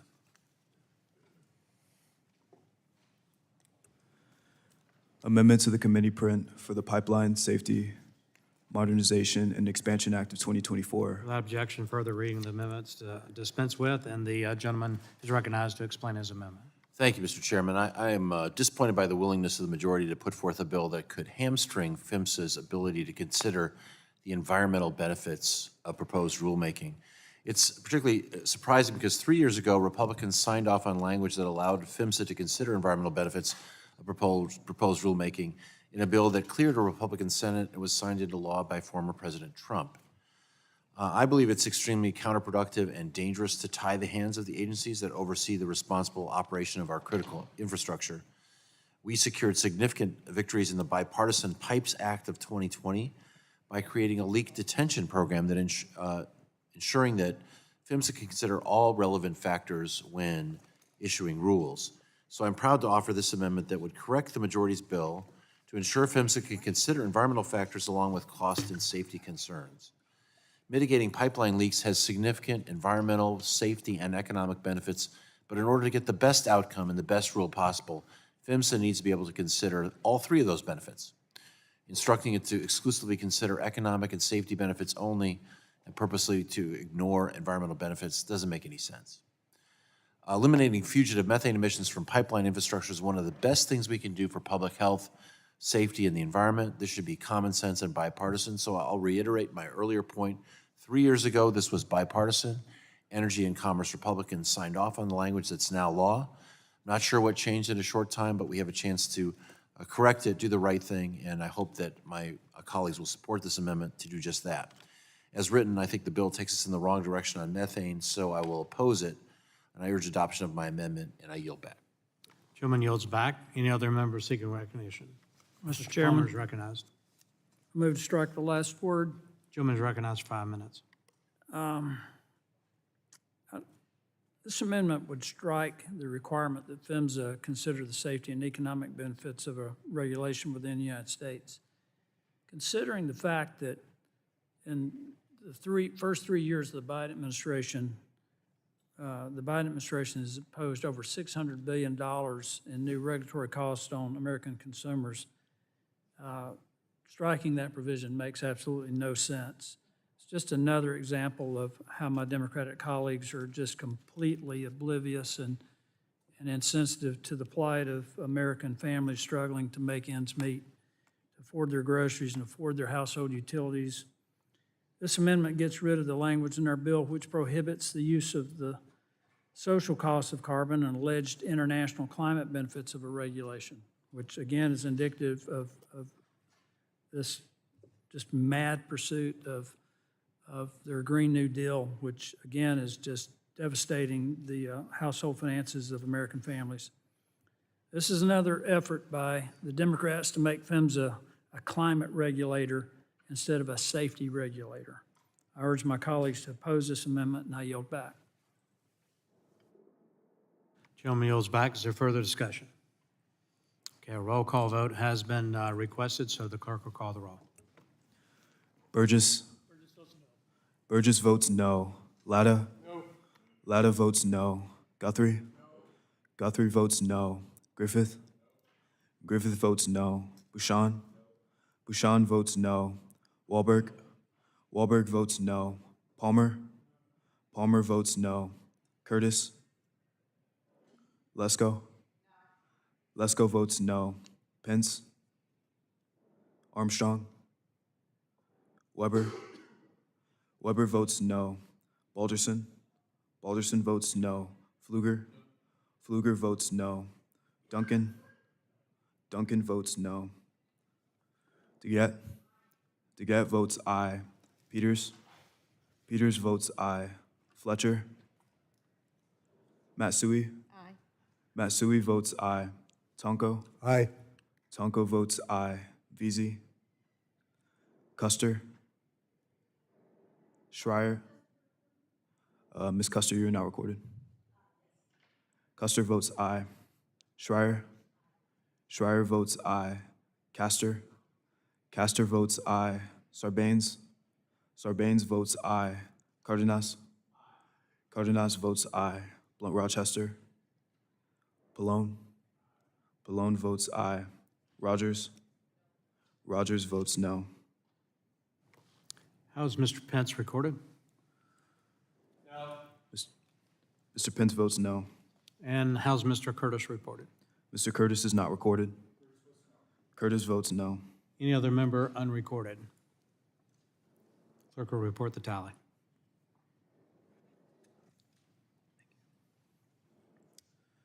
Chair Duncan, on that vote, there were 10 ayes and 15 noes. The noes have it, the amendment is not agreed to. Any other member have an amendment to be offered?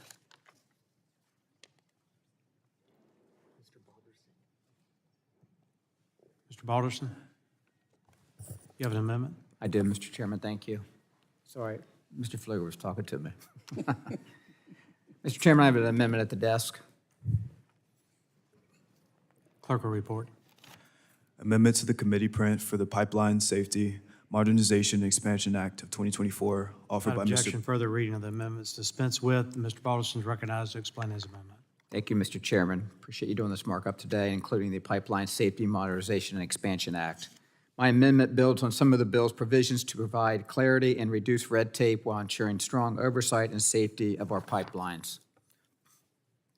This amendment simply clarifies that in-plant gas pipelines are regulated by OSHA instead of PHMSA as part of the larger refining and production facility, similar to how in-plant liquid pipelines are regulated. The inspection of in-plant piping, which includes short segments of pipe that are used to move product within facility, has traditionally been regulated by OSHA's Process Safety Management, or PSM. In 2010, PHMSA published guidance on this issue, noting that PHMSA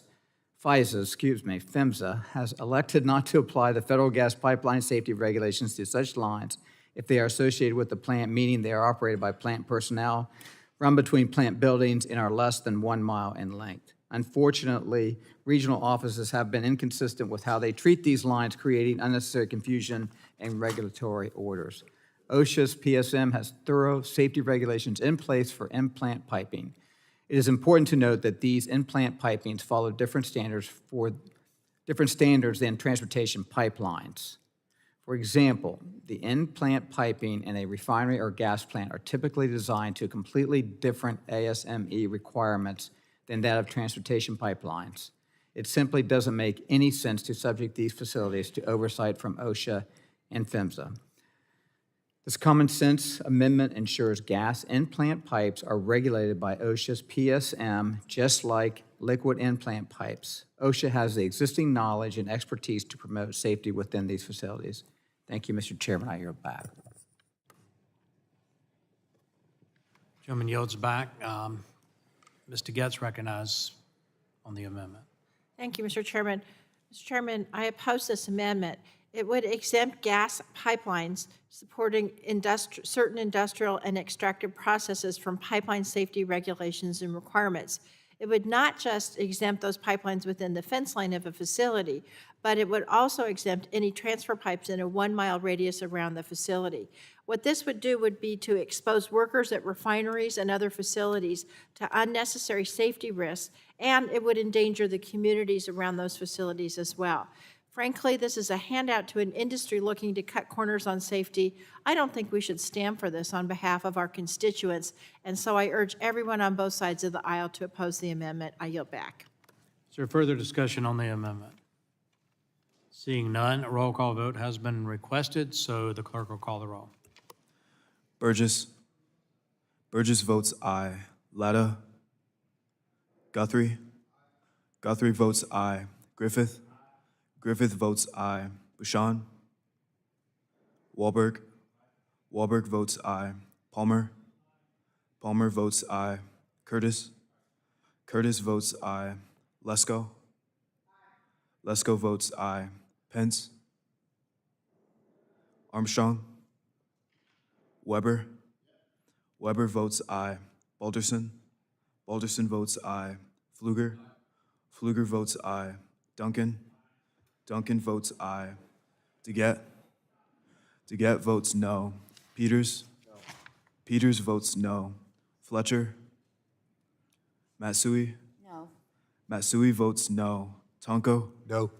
Tonko votes no. Veazey. Custer. Custer votes no. Schreier. Schreier votes no. Castor. Castor votes no. Sarbanes. Sarbanes votes no.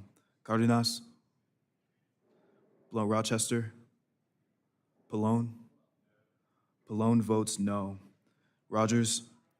Rogers votes aye. How is Mr. Latta recorded? Mr. Latta is not recorded. Latta votes aye. How's Mr. Bouchon recorded? Bouchon is not recorded. Bouchon votes aye. Mr. Pence, how's Mr. Pence recorded? Mr. Pence is not recorded. Pence votes aye. How's Mr. Cardenas recorded? Cardenas is not recorded. Cardenas votes no. Any other member unrecorded? Seeing none, the clerk will report the tally.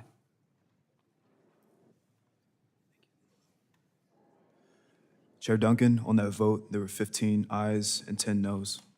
The ayes have it, the amendment is agreed to. Are there further amendments? Mr. Chairman? Okay. Ms. Matsui is recognized. Mr. Chairman, I have an amendment at the desk labeled AMD 11. Clerk will report.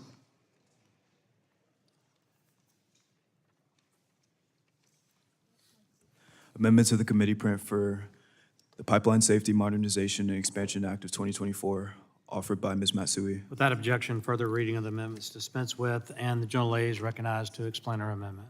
Thank you very much, Mr. Chairman. Like my colleagues, I have been disappointed with how committee has handled the PHMSA reauthorization. Pipeline safety is a bipartisan priority, and we should be able to find agreement on common sense reforms. During the subcommittee's hearing on pipeline safety on January 18th, I asked the PHMSA Deputy Administrator about the unique challenges and concerns surrounding hydrogen pipelines. Hydrogen is a promising zero-emission energy alternative, but we don't know enough about the potential safety implications of blending hydrogen directly into existing gas pipelines. My amendment requires pipeline operators to notify PHMSA if they are blending hydrogen into natural gas pipelines. At present, pipeline operators are not required to seek permission or notify regulators if they are blending hydrogen into existing natural gas pipelines. Hydrogen leaks more readily than natural gas and is extremely flammable. It ignites more easily, it burns hotter, and its flames spread more quickly than gas. Hydrogen can also make steel pipes brittle, which can cause pipes to crack and rupture. This is particularly concerning for pipelines that run through densely populated areas and gas distribution pipelines that feed into homes and commercial buildings. These pipes are not designed for hydrogen, and the appliances connected to these pipes are not designed for hydrogen. This increases the likelihood of leaks and malfunctions. Beyond the risk of fire and explosion, hydrogen is also an indirect greenhouse gas. When released into the atmosphere and not burned, hydrogen increases the warming impact of other greenhouse gases like methane and ozone. This is not an argument against hydrogen, however. A booming hydrogen economy is already poised to take off in the coming years. My home state of California was chosen as one of the regional clean hydrogen hubs under the bipartisan infrastructure law, and we've been awarded up to $1.2 billion to build out the necessary infrastructure to support a clean hydrogen economy. However, we must prioritize safety and protect Americans from potentially deadly accidents. That means pipeline safety regulators need to know if hydrogen is being blended into gas pipelines. For this reason, I urge my colleagues to vote in favor of my amendment, and I yield back the balance of my time. Gentlelady yields back. For what purpose, the gentleman from Indiana seek recognition? I'd like to speak in opposition to the amendment. Gentleman's recognized. Mr. Chairman, Mr. Pence has an amendment that would require GAO to conduct a study of hydrogen blending and allow PHMSA to implement new rules and regulations to move hydrogen blends safely and efficiently. This amendment would impose an arbitrary paperwork mandate on pipeline operators. Look, we want to encourage new technologies and fuels, including hydrogen. The underlying bill and the Pence amendment ensure that we address hydrogen blending carefully and methodically. I would encourage the gentlelady to withdraw the amendment and work with us to continue perfecting these provisions. However, If Ms. Matsui is not willing to withdraw the amendment, I would recommend a no vote on this amendment, given the unintended consequences that this amendment could have on all pipelines. I yield back. Gentleman yields back. Is there any further discussion on the amendment? Seeing none, a roll call vote has been requested, so the clerk will call the roll. Burgess, Latta, Guthrie. Guthrie votes no. Griffith. Griffith. Bouchon. Bouchon votes no. Wahlberg. Wahlberg votes no. Palmer. Palmer votes no. Curtis. Lesko. Lesko votes no. Pence. Pence votes no. Armstrong. Weber. Weber votes no. Balderson. Balderson votes no. Pfluger. Pfluger votes no. Duncan. Duncan votes no. DeGette. DeGette votes aye. Peters. Aye. Peters votes aye. Fletcher. Matsui. Aye. Matsui votes aye. Tonko. Aye. Tonko votes aye. Veazey. Custer. Custer votes aye. Schreier. Schreier votes aye. Castor. Castor votes aye. Sarbanes. Sarbanes votes aye. Cardenas. Cardenas votes aye.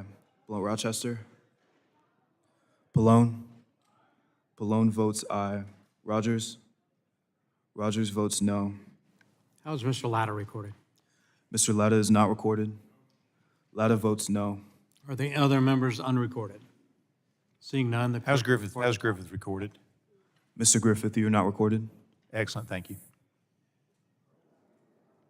Any other members unrecorded? Clerk will report.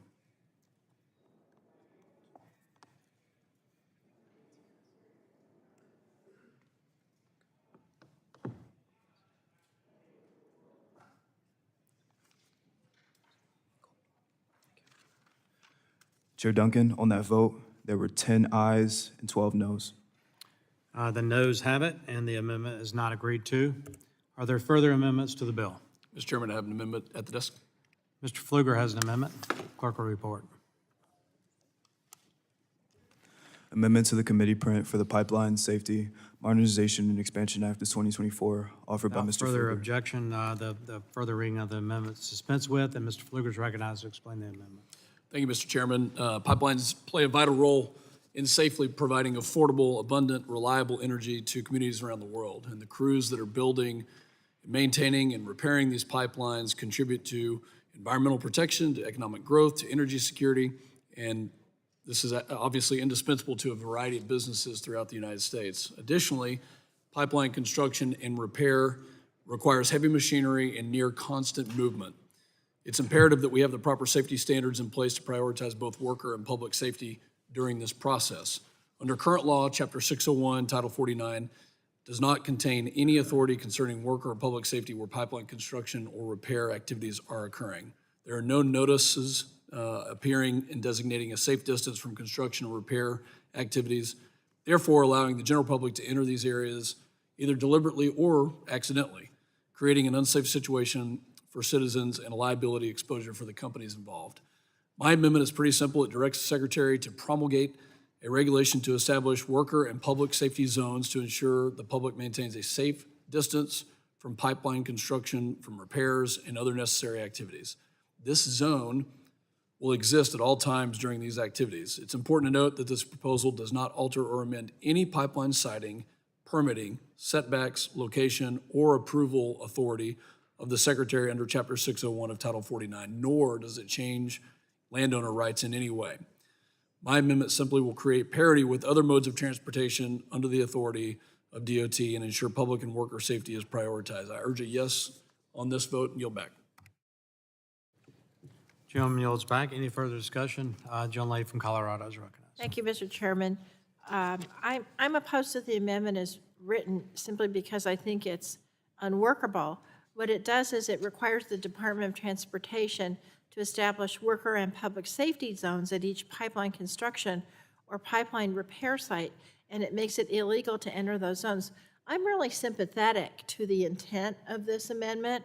The intent of wanting to keep pipeline workers and the general public safe, but as written, the amendment would place an unrealistic burden on PHMSA and the DOT, because by directing the Secretary of Transportation to establish the zones, what it would mean then is that that DOT employees would have to act as construction managers for privately owned and operated pipelines. This would be a huge and expensive ask of the department, especially at the same time that this bill is trying to cut PHMSA's authorization by $42 million. The amendment doesn't say that PHMSA should come up with standards so private companies can establish the zones, and it effectively requires PHMSA and DOT to do this for any pipeline construction site across the country. So it's really impractical. It would likely create delays in repairs and construction as pipeline operators would have to wait on scarce DOT and PHMSA crews. You know, if we actually had a conversation about how we could come up with a bipartisan pipeline bill here, then I think this is something we could try to work on together to figure out how we could get this safety. But in the context of the entire bill with the huge cuts and everything, I just don't think it's going to work, and so reluctantly I have to oppose it, and I yield back. Gentleman yields back. Any further discussion on the amendment? Seeing none, a roll call vote has been requested, so the clerk will call the roll. Burgess. Latta. Guthrie. Guthrie votes aye. Griffith. Griffith votes aye. Bouchon. Bouchon votes aye. Wahlberg. Wahlberg votes aye. Palmer. Palmer votes aye. Curtis. Lesko. Pence. Pence votes aye. Armstrong. Weber. Weber votes aye. Balderson. Balderson votes aye. Pfluger. Pfluger votes aye. Duncan. Duncan votes aye. DeGette. DeGette votes no. Peters. Fletcher. Matsui. No. Matsui. Matsui votes no. Tonko. No. Tonko votes no. Feezy. Custer. Custer votes no. Schreier. Schreier votes no. Castor. Castor votes no. Sarbanes. Sarbanes votes no. Cardenas. Cardenas votes no. Blount Rochester. Pallone. Pallone votes no. Rogers.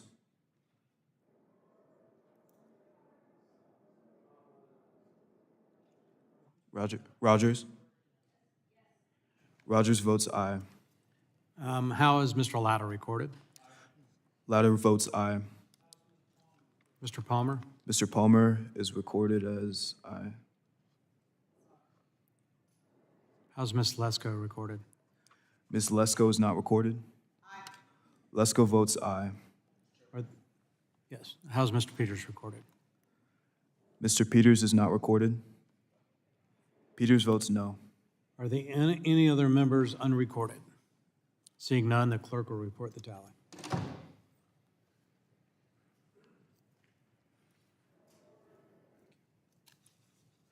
Chair Duncan, on that vote, there were 13 ayes and 10 noes.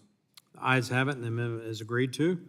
Are there any other amendments? Mr. Tonko is recognized. Thank you, Mr. Chair. I have an amendment at the desk. I believe it's AMD 03. Clerk will report the amendment. Amendment to the committee print for the Pipeline Safety, Modernization, and Expansion Act of 2024, offered by Mr. Objection, the Tonko. further reading of the amendment is dispensed with, and Mr. Tonko is recognized to explain his amendment. Thank you, Mr. Chair. I want to reiterate the concerns that have already been expressed this morning, that this proposal goes far beyond the scope of a pipeline safety reauthorization. I also have serious concerns that it goes beyond the jurisdiction of this subcommittee. This amendment would strike Section 3C, which would require EPA to grant aquifer exemptions for Class 6 injection wells for geologic sequestration. I want to be clear that I am not opposed to Class 6 wells being permitted. I have sponsored multiple pieces of legislation to support emerging carbon dioxide removal technologies, and I believe this industry will inevitably be a part of achieving our net zero climate goals. Secure and permanent geological storage sites must be permitted as part of these efforts. But there is a reason this permitting is done under the Safe Drinking Water Act. We must be 100% confident that a sequestration site is not going to endanger people's drinking water. Unfortunately, this proposed exemption was never considered by the Environment Subcommittee, which has expertise on drinking water policy. And therefore, we never had an opportunity to hear from EPA or from experts or state officials responsible for protecting underground sources of drinking water. To include this provision as part of a supposed pipeline safety bill, because it may be tangentially beneficial to the pipeline industry, is simply wrong. It runs counter to the carefully considered regulatory framework that is being developed for Class 6 wells, and we have not allowed the potential impacts of the proposal to be properly considered. If the majority is serious about responsibly permitting Class 6 wells, we should carry out the actual oversight necessary to fully evaluate this proposed exemption and ensure it would not recklessly undermine the public health goals of the Safe Drinking Water Act. I urge members to support this amendment and allow us to refocus the proposal before us on actual pipeline safety measures. And with that, Mr. Chair, I yield back. Gentleman yields back. Any other members seeking recognition? For what purposes? Mr. Latta, seek recognition. Thank you, Mr. Chairman. Strike the last word. Gentleman's recognized for 5 minutes. Thank you very much, Mr. Chairman. If we're going to advance our carbon sequestration policies, we need to do this by using pipelines. If we're going to use pipelines, we want to make sure that PHMSA has standards in place for those facilities. This section does just that, and it also provides direction for operators to run assessments and modeling to identify high-consequence areas that could be affected by CO2 pipeline release. We also clarify EPA authority to identify areas suitable for underground sequestration. This is an important provision for anybody who wants to advance our carbon capture and sequestration policies that have been bipartisan. Striking this section harms CCS, and Mr. Chairman, I urge a no vote on the amendment. Gentleman yields back. For what purposes the gentlelady from Colorado seek recognition? Move to strike the last word. Gentlelady is recognized for 5 minutes. Thank you. I want to take a minute to explore Section 3C of the bill, which deals with the underground sequestration of carbon dioxide. We all would have liked to have heard testimony from the EPA on this section, considering that they implement the law under which Class 6 wells are regulated. Unfortunately, the majority didn't have them testify, and I'm concerned that the section has severe issues that would threaten various underground drinking water sources. And so, since we haven't been able to have a hearing and ask the EPA, I'd just like to ask committee counsel if they can answer some of these questions, if you might. So the first question I have for council is, can the EPA currently issue aquifer exemptions under Class 6 wells? EPA may, in its discretion. Okay, in its discretion, because I thought current EPA regulations forbid the use of aquifer exemptions for new Class 6 wells. It's our understanding that EPA may, in its discretion, issue exemptions, and we receive technical assistance from EPA. Okay, well, we'll check that out. I don't think that's correct. As written, counsel, the bill would effectively automatically authorize carbon dioxide injection into any aquifer that currently has an exemption attached to it. Is that correct? Will you repeat the question? Yeah. So as written, the bill would effectively automatically authorize carbon dioxide injection into any aquifer that has an exemption attached to it.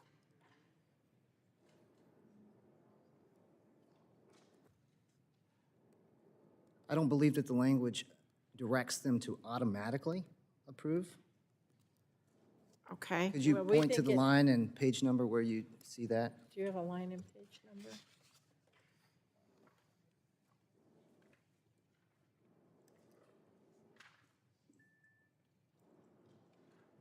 The language says that the operator may request EPA. Okay, yeah, it's section, what section is that? Okay, it's paragraph 2 of the amendment, page 8 here. It says designations. In considering a request under paragraph 1, the administrator shall designate an aquifer, a portion thereof, an exempted aquifer. Again, it doesn't automatically require the EPA administrator to issue that. What does shall mean? In the preceding paragraph, in general, effective immediately upon the date of enactment of this subsection, owners or operators may request. Right, the but administrator issue. then paragraph 2 says the administrator shall, in considering a request, so if they decide to request, then it says the administrator shall designate the aquifer, right? If it meets the criteria set forth in paragraphs A through section and C of that underlying section of the code. Okay, well, I mean, I'm really concerned that this language would completely undermine the EPA's underground injection control program because of this language. And so I think that we should be very careful what we do. I have one last question. Can you detail the difference between an aquifer exemption and an injection depth waiver? I think we'd be happy to get back to you with a further answer for the record. What we About the difference. what we believe is that an aquifer exemption allows a user to inject or extract resources or waste into an underground body of water that does not serve as a source of drinking water and will not serve as a future source of drinking water. Is that your understanding? Ma'am, I think we'd have to see the accompanying portion of the Code of Federal Regulations that you're referring to. Well, okay. Thanks for attempting to answer my questions. I think that we've gotten even more confusion from council's answers here. And again, if we ever do decide to have a negotiation on a pipeline bill, maybe we can talk about this, but I don't think there's enough knowledge here to pass this amendment. I'd urge a no vote. Generally yields back. Is there further discussion? This section, I urge a yes vote on the Tonko amendment. Generally yields back. Is there further discussion on the amendment? Seeing none, a roll call vote has been requested, so the clerk will call the roll on the Tonko amendment. Burgess. Burgess votes no. Latta. Latta votes no. Guthrie. Guthrie votes no. Griffith. Griffith votes no. Bouchon. Bouchon votes no. Wahlberg. Palmer. Palmer votes no. Curtis. Lesko. Pence. Pence votes no. Armstrong. Weber. Weber votes no. Balderson. Balderson votes no. Pfluger. Pfluger votes no. Duncan. Duncan votes no. DeGette. DeGette votes aye. Peters. Aye. Peters votes aye. Fletcher. Matsui. Aye. Matsui votes aye. Tonko. Aye. Tonko votes aye. Veazey. Custer. Schreier. Schreier votes aye. Castor. Castor votes aye. Sarbanes. Sarbanes votes aye. Cardenas. Cardenas votes aye. Blount Rochester. Pallone. Aye. Pallone votes aye. Rogers. No. Rogers votes no. How's Mr. Wahlberg recorded? Mr. Wahlberg is not recorded. Wahlberg votes no. How's Ms. Lesko recorded? Ms. Lesko is not recorded. No. Ms. Lesko votes no. Ms. Custer, you are not recorded. Custer votes aye. Any other member unrecorded? Seeing none, the clerk will report the tally.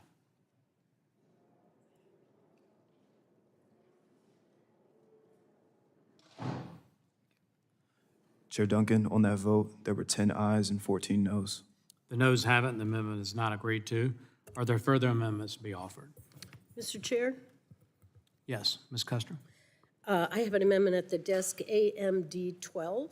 Clerk will report the amendment. Amendment to the committee print of the Pipeline Safety Modernization and Expansion Act of 2024. Without objection, further reading of the amendment is dispensed with, and Ms. Custer is recognized to explain her amendment. Thank you, Mr. Chairman. The non-application clause in 49 USC 60104B prevents PHMSA from applying new design, installation, construction, or testing standards to existing pipelines. This can have dire consequences. In 2018, a series of fires and explosions destroyed 131 homes, injuring 22 people and killing one person in Lawrence, Massachusetts, right next to my district, in Representative Lori Trahan's district. The cause, a faulty cast iron pipe, led to overpressurization on the gas system. Thankfully, in response, Congress gave PHMSA the authority to prevent overpressurization. However, if there is a new development in valves that could save lives, like rupture mitigation valves, PHMSA is prohibited by the non-application clause from requiring those safety measures to be added to older pipes. My amendment eliminates the non-application clause and directs PHMSA to ensure that all pipelines meet the most up-to-date safety standards. We know how important natural gas is to so many facets of American society: electricity generation, home heating, cooking, and industrial purposes. My amendment will help ensure the system used to deliver natural gas is safe and reliable by eliminating the non-application clause. I urge my colleagues to vote for this common sense amendment, and I yield back. General yields back. Any further discussion on the amendment? Dr. Burgess is recognized. Yes, Chairman, I want to speak speak against the amendment. This adds a new section, requires the Secretary to issue a rule with a 5-year timetable for what are called uniform standards for pipeline safety compliance. The measure is in fact duplicative, and the requirements are duplicative to force paperwork and reporting requirements to have so-called uniform standards across the entire nation's pipeline system. That's more than 3.5 million miles of pipelines. Each pipeline operator is required to develop a custom integrity management plan for each and every segment of the pipeline. The standards are not uniform for a reason. Each is highly technical and depend upon each pipeline's unique circumstances, and they're treated differently whether or not they're in densely populated areas, environmentally sensitive areas, or other circumstances. So for that reason, Mr. Chairman, I'd urge a no vote on the amendment that I think will weaken pipeline safety and unnecessarily increase costs for the American people. Yield back. Jim yields back. Is there further discussion on the amendment? Seeing none, a roll call vote has been requested. Clerk will call the roll. Burgess. Burgess votes no. Latta. Latta votes no. Guthrie. Griffith. Griffith votes no. Bouchon. Wahlberg. Palmer. Palmer votes no. Curtis. Lesko. Pence. Pence votes no. Armstrong. Weber. Weber votes no. Balderson. Balderson votes no. Pfluger. Pfluger votes no. Duncan. Duncan votes no. DeGette. DeGette votes aye. Peters. Aye. Peters votes aye. Fletcher. Matsui. Aye. Matsui votes aye. Tonko. Veazey. Tonko. Aye. Tonko votes aye. Veazey. Custer. Aye. Custer votes aye. Schreier. Aye. Schreier votes aye. Castor. Aye. Castor votes aye. Sarbanes. Cardenas. Cardenas votes aye. Below Rochester. Pallone. Pallone votes aye. Rogers. Rogers votes no. How is Mr. Guthrie recorded? Mr. Guthrie votes no. How's Mr. Bouchon recorded? Mr. Bouchon is not recorded. Bouchon votes no. How is Mr. Wahlberg? Wahlberg votes no. And how is Ms. Lesko recorded? Ms. Lesko is not recorded. Lesko votes no. Are the other members unrecorded? Wow, good. Seeing none, the clerk will report the tally.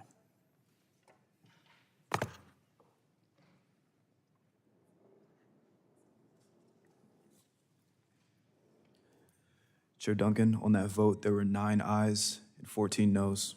The nays have it, the amendment is not agreed to. Are there further amendments to the bill?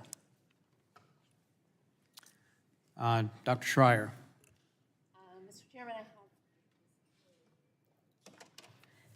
Mr. Chairman, I have an amendment at the desk. It is labeled AMD 23. Clerk will report the amendment. Amendment to the committee print for the Pipeline Safety Modernization and Expansion Act of 2024, offered by Ms. Schreier. Without objection, further reading of the amendment is dispensed with, and Dr. Schreier is recognized to explain her amendment. Thank you, Mr. Chairman. Mr. Chairman, back in January, we heard from PHMSA's assistant administrator about the resource constraints the agency is laboring under, and the fact that there are several congressional mandates, not just from the 2020 reauthorization, but also from the 2016 law, that PHMSA has been unable to fulfill on time due to limited resources. Other members of this subcommittee, including Ranking Member DeGette, have spoken about their concerns on the resources side for PHMSA, and I want to associate myself with those comments. However, I'm also concerned that even if PHMSA has the resources necessary, it may not have the staffing levels necessary to ensure that congressional mandates and important rulemakings get done on time. This is especially vital this reauthorization cycle, as I expect PHMSA will be tackling important rulemakings on hydrogen safety, which is especially relevant to my constituents now that Washington State will be home to a new Department of Energy hydrogen hub. My bill would address this problem by allowing PHMSA to increase its staffing levels with the express intent of using those additional staff to develop and implement pipeline safety policies and fulfill congressional mandates. I also want to emphasize that, similar to one Republican amendment that we've already adopted today, this language was verbatim in the Transportation and Infrastructure Committee's bill, which passed with broad bipartisan support. I cannot think of a reason why this should not get bipartisan support here. I think we all want to see PHMSA complete its job in a timely manner and an efficient manner, and this amendment would help it do just that. I urge support for this amendment, and I yield back. Generally yields back. Is there further discussion on the amendment? I recognize myself. I'd like to strike the last word and speak in opposition to the amendment, so I recognize myself to do so. And this amendment would authorize PHMSA to hire 30 new staff to develop regulations. We're trying to streamline the process, not add to the bureaucracy. Expanding the federal agency is not the answer to make PHMSA more effective, and I'd urge my colleagues to oppose this amendment. Now yield back. Further discussion on the amendment? Seeing none, roll call has been requested. The clerk will call the roll. Burgess. Burgess votes no. Latta. Latta votes no. Guthrie. Griffith. Griffith votes no. Bouchon. Wahlberg. Palmer. Palmer votes no. Curtis. Lesko. Pence. Pence votes no. Armstrong. Weber. Weber votes no. Balderson. Balderson votes no. Pfluger. Pfluger votes no. Duncan. Duncan votes no. DeGette. DeGette votes aye. Peters. Peters votes aye. Fletcher. Matsui. No. Matsui votes no. Aye. Matsui's off, no on aye. Tonko. Tonko. Aye. Tonko votes aye. Veazey. Custer. Schreier. Aye. Schreier votes aye. Castor. Castor votes aye. Sarbanes. Cardenas. Cardenas votes aye. Blount Rochester. Pallone. Pallone votes aye. Rogers. Rogers votes no. How is Mr. Guthrie recorded? Mr. Guthrie votes no. How is Dr. Buchan recorded? Buchan is not recorded. Buchan votes no. How is Ms. Lesko recorded? Ms. Lesko votes no. How's Ms. Custer recorded? Ms. Custer is not recorded. I vote aye. Custer votes aye. For clarification, how was Ms. Matsui recorded? Ms. Matsui is recorded as aye. Thank you. I heard two different things. So, any other member unrecorded? Seeing none, the clerk will report the tally.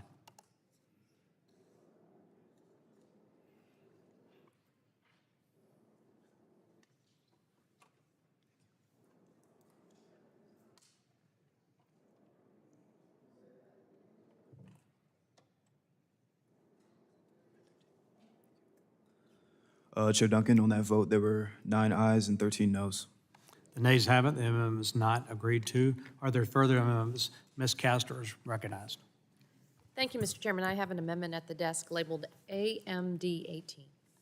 Clerk will report the amendment. Amendment to the committee print for the Pipeline Safety Modernization and Expansion Act of 2024, offered by Ms. Castor. Without objection, further reading of the amendments dispensed with. Ms. Castor is recognized to explain her amendment. Thank you, Mr. Chairman. You know, pipelines can be very dangerous when they are neglected, and fatal accidents occur every year. On average, there are over 600 pipeline safety incidents each year, resulting in 31 injuries and 10 deaths. In January, an explosion from a natural gas line in Fort Worth, Texas, injured 21 people. And safety concerns are not just related to natural gas pipelines. In 2020, 45 people were hospitalized after a carbon dioxide pipeline ruptured in Mississippi. So my amendment would do a few things, all of which would make pipelines across America safer. First, it would index pipeline safety fines to inflation. This is an important update that would make penalties for safety violations more meaningful, especially as some of the fee provisions have not been updated since 1994. And we have to ensure that the polluting pipeline companies skirting safety rules are held accountable. Frankly, I think the fines should be increased, but in the spirit of trying to craft language that could be acceptable to both sides, my language would simply keep the fines at the levels they were enacted at, but allow them to grow over time by indexing. The second change my amendment would make is to remove the cumulative limit on a related series of violations. Right now, current law puts a cap on the fines that can be levied on a pipeline operator for a related series of violations. This means that if a pipeline operator had a violation that went on for 10 days, it's conceivable that they would face no more incremental fines for their continued violation of pipeline safety laws. That would sharply lower their incentive to fix their violation. I do not want our laws to be overly punitive, but I do want to make certain that they are incentivizing pipeline operators to obey them and ensuring operators are held to account and that they just can't try and wait out the clock to save their bottom line. It will help do just that. Finally, my bill would change the criminal standard used to assess if pipeline operators have committed a crime. This would enable pipeline operators to be held criminally liable if they knowingly, willfully, or recklessly violate the law. Pipeline operators should not be able to claim that they were unaware of pipeline safety standards as an excuse to violate them. Therefore, my amendment would allow for the prosecution of pipeline operators that recklessly ignore safety laws and regulations, ensuring that they're held accountable. Mr. Chairman, my amendment would make common sense changes to the pipeline safety law. It's designed with the hope that it could be bipartisan, so I urge all of our colleagues to support it. Thank you, and I yield back. Generally yields back. So further discussion on the amendment. I recognize myself. I move to strike the last word and speak opposition to the amendment. I'm recognized.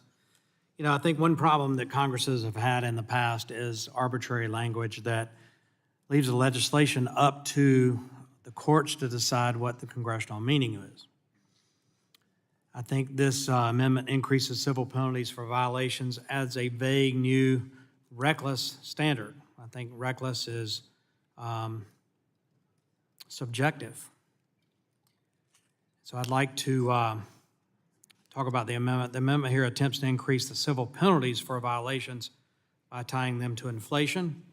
Reckless spending, poor fiscal policy of Democrats is driving inflation in this country, and now they're attempting to weaponize it against the providers of energy. The amendment also attempts to add the new reckless standard. The current statute covers knowingly and willfully, which are intentional acts. Reckless is not, and it would trigger the potential for more penalties. Penalties should be associated with acts that are done intentionally and knowingly. So I urge my colleagues to oppose this amendment. With that, I yield back. Is there further discussion on the amendment?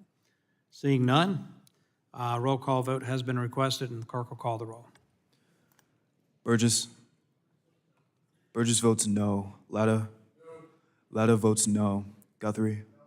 Guthrie votes no. Griffith. Griffith votes no. Bouchon. Wahlberg. Bouchon votes no. Wahlberg. Palmer. Palmer votes no. Curtis. Lesko. Pence. Pence votes no. Armstrong. Weber. Weber votes no. Balderson. Balderson votes no. Pfluger. Pfluger votes no. Duncan. Duncan votes no. DeGette. DeGette votes aye. Peters. Peters votes aye. Fletcher. Matsui. Aye. Matsui votes aye. Tonko. Aye. Tonko votes aye. Veazey. Custer. Custer votes aye. Schreier. Schreier votes aye. Castor. Castor votes aye. Sarbanes. Cardenas. Cardenas votes aye. Rochester. Pallone. Pallone votes aye. Rogers. Rogers votes no. How is Ms. Lesko recorded?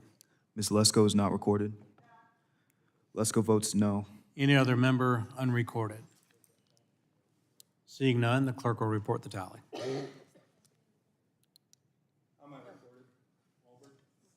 How's Mr. Wahlberg recorded? Mr. Wahlberg, you are not recorded.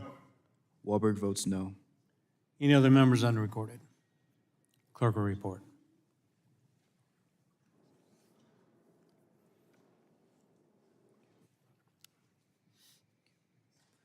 Chair Duncan, on that vote, there were 9 ayes and 14 noes. The nays have it. The amendment is not agreed to. Are there further amendments at the desk? Mr. Cardenas is recognized. Thank you, Mr. Chairman. I have an amendment at the desk labeled AMD 7. Clerk will report the amendment. Amendment to the committee print for the Pipeline Safety Modernization and Expansion Act of 2024. Without objection, further reading of the amendment is dispensed with. Mr. Cardenas is recognized to explain his amendment. Thank you, Mr. Chairman. Just 2 months ago, we heard from experts that spoke about the shortfalls in the Pipeline and Hazardous Materials Safety Administration PHMSA Community Liaison Program. For instance, the aftermath of an incident like a pipeline explosion, there is currently no public information officer that community members can go to for answers. This can breed misinformation, distrust, and outright panic and chaos in situations. Our American citizens deserve better. During that hearing, our witness, Mr. Karam from the Pipeline Safety Trust, said, "It has also led to significant frustration among the public. PHMSA's ineffective public engagement is understandably frustrating because it fails the health and safety and well-being of our communities. I commend the Transportation and Infrastructure Committee for working in a bipartisan manner to address this issue by including a more fleshed-out Office of Public Engagement in their pipeline safety bill, the PIPES Act of 2023.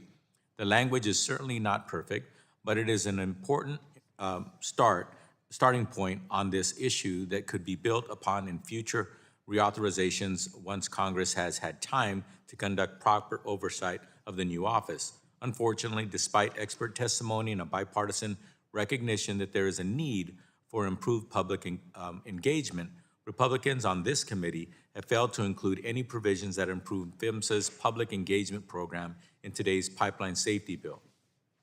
My amendment would add the exact language from the T&I bill to establish the Office of Public Engagement to improve outreach, education, and access to safety programs and assistance. Additionally, the language in my amendment and in the T&I bill creates strong congressional oversight of the program. To be clear, this is language that passed out of the T&I committee unanimously, all Republicans and Democrats voting yes. Every single member on the Transportation and Infrastructure Committee voted on a package that included this language, from the far right to the far left.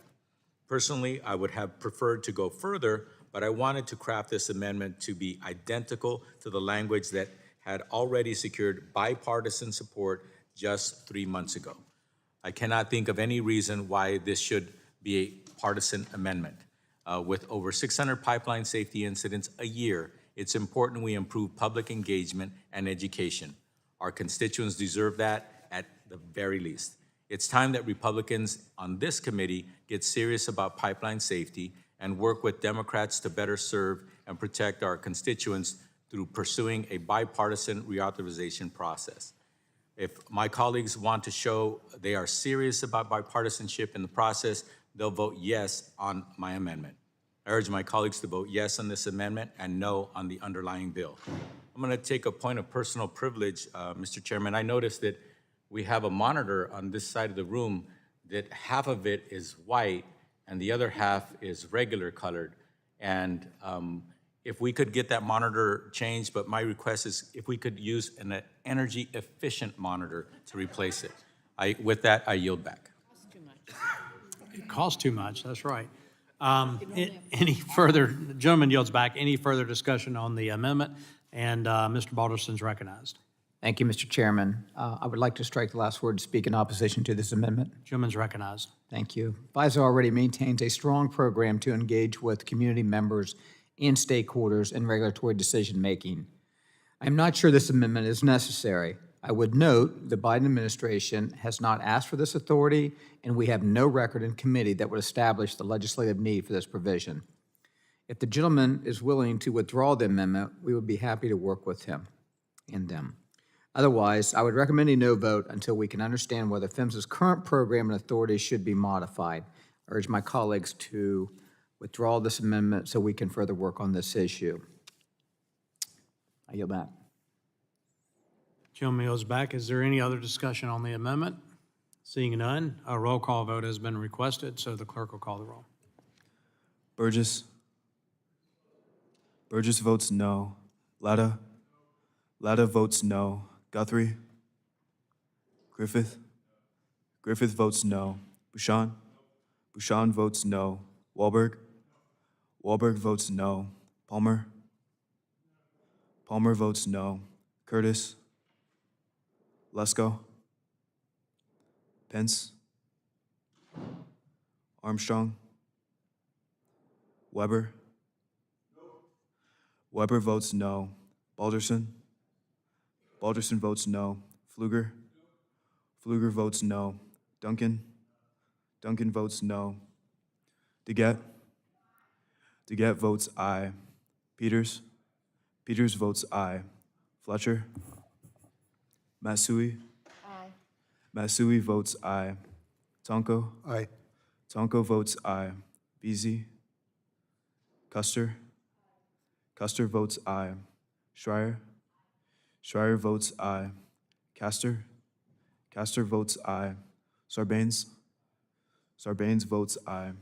Cardenas. Cardenas votes aye. Rochester. Pallone. Pallone votes aye. Rogers. Rogers votes no. How is Mr. Guthrie recorded? Mr. Guthrie is not recorded. Guthrie votes no. How is Mr. Pence recorded? Mr. Pence is not recorded. Pence votes no. How is Ms. Lesko recorded? Ms. Lesko is not recorded. Lesko votes no. Any other member unrecorded? Seeing none, the clerk will report the tally.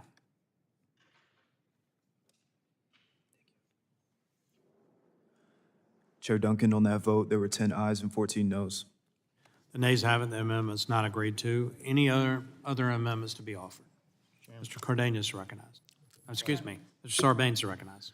Thank you, Mr. Chairman. I have an amendment at the desk labeled Amendment 5. Clerk will report the amendment, and I apologize. Amendment to the committee print for the Pipeline Safety, Modernization, and Expansion Act of 2024, offered by Mr. Sarbanes. Strike Section 15 relating to Without objection, modernizing. further reading of the amendments dispensed with, and Mr. Sarbanes recognized to explain the amendment. Thank you, Mr. Chairman. This amendment would simply strike a provision from the bill that has absolutely nothing to do with pipeline safety. Section 15 of the bill doesn't try to hide what it is. It's entitled Modernizing and Expanding Pipelines. It's a blank check for any pipeline company to expand or build a new pipeline along an existing right-of-way. Notably, it would allow the Federal Energy Regulatory Commission, or FERC, to bulldoze over states' rights under the Clean Water Act. The Clean Water Act, as we know, mandates that any project requiring a permit under the law must also acquire a certificate from the relevant state to show that the state approves the activity and does not believe that its waters will be unduly harmed. This state certification process is absolutely vital to the cooperative federalism created by the Clean Water Act. It lets states have a say in the projects built within their borders and ensures that states can keep their waters clean. Unfortunately, Section 15 of this bill, which this amendment seeks to strike, not only gives FERC the authority to bypass or overrule other federal agencies to grant an authorization required for a pipeline under any federal law, but it also jeopardizes states' rights under the Clean Water Act by allowing it to also bypass them in some instances. Under Section 15, FERC cannot issue a permit if a state has denied a water quality certificate. However, it may bypass the state certification process to issue a permit if a state agency is still contemplating the permit after a year.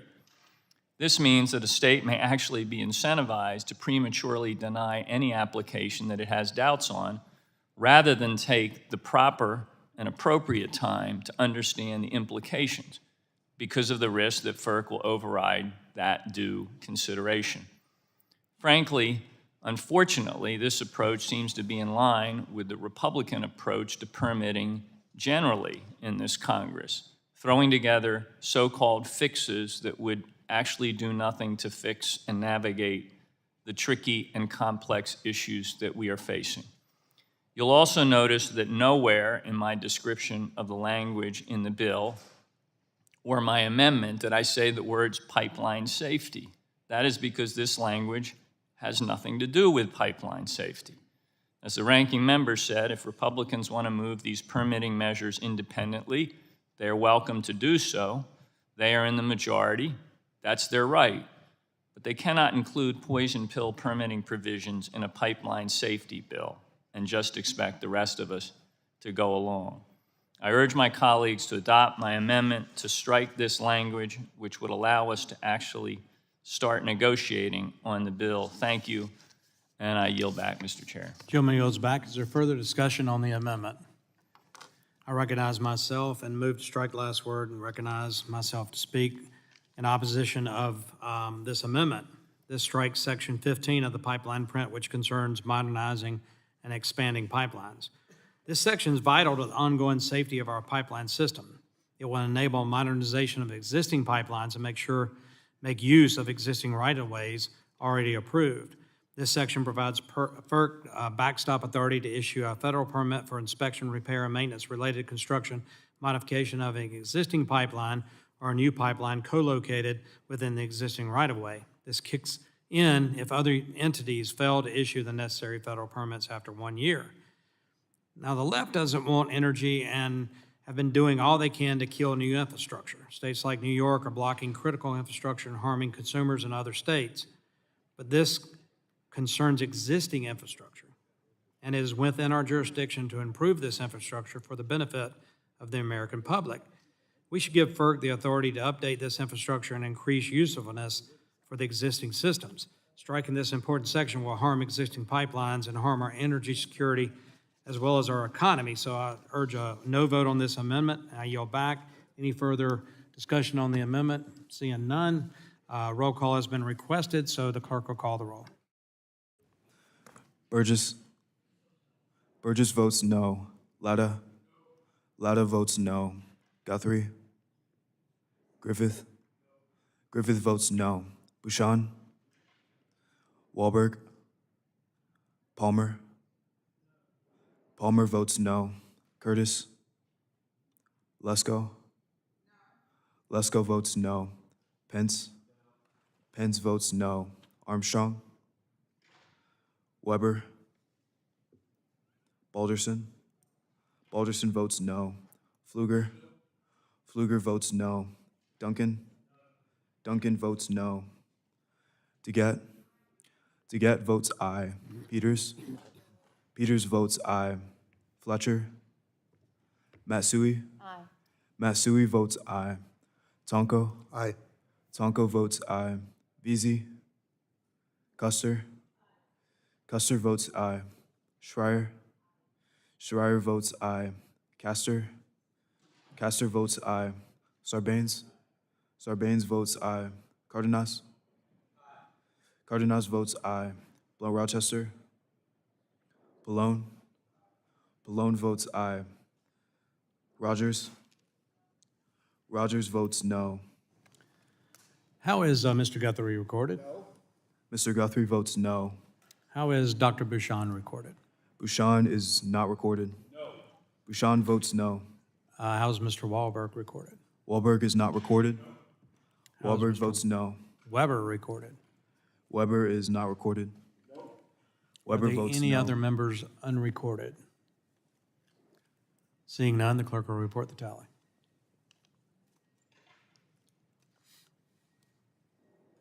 Chair Duncan, on that vote, there were 10 ayes and 14 noes.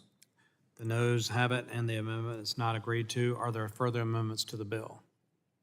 Mr. Pallone is recognized. Thank you, Mr. Chairman. I have an amendment at the desk labeled AMD 09. Clerk will report the amendment. Amendment to the committee print for the pipeline safety modernization. Without objection, further reading of the amendments dispensed with. Mr. Pallone is recognized. Thank you, Mr. Chairman.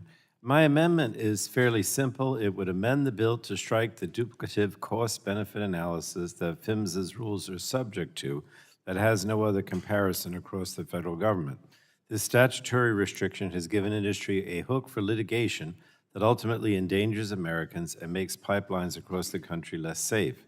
Now, I want to be clear. Executive Order 12866 from 1993 requires that every major rule reviewed by OMB have an economic review that includes a cost-benefit analysis.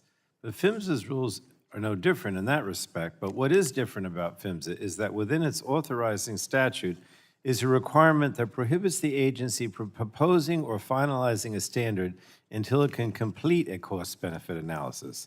So the issue is twofold. The first is that the dual requirement for a proposed and final standard can significantly slow down PHMSA's rulemaking processes.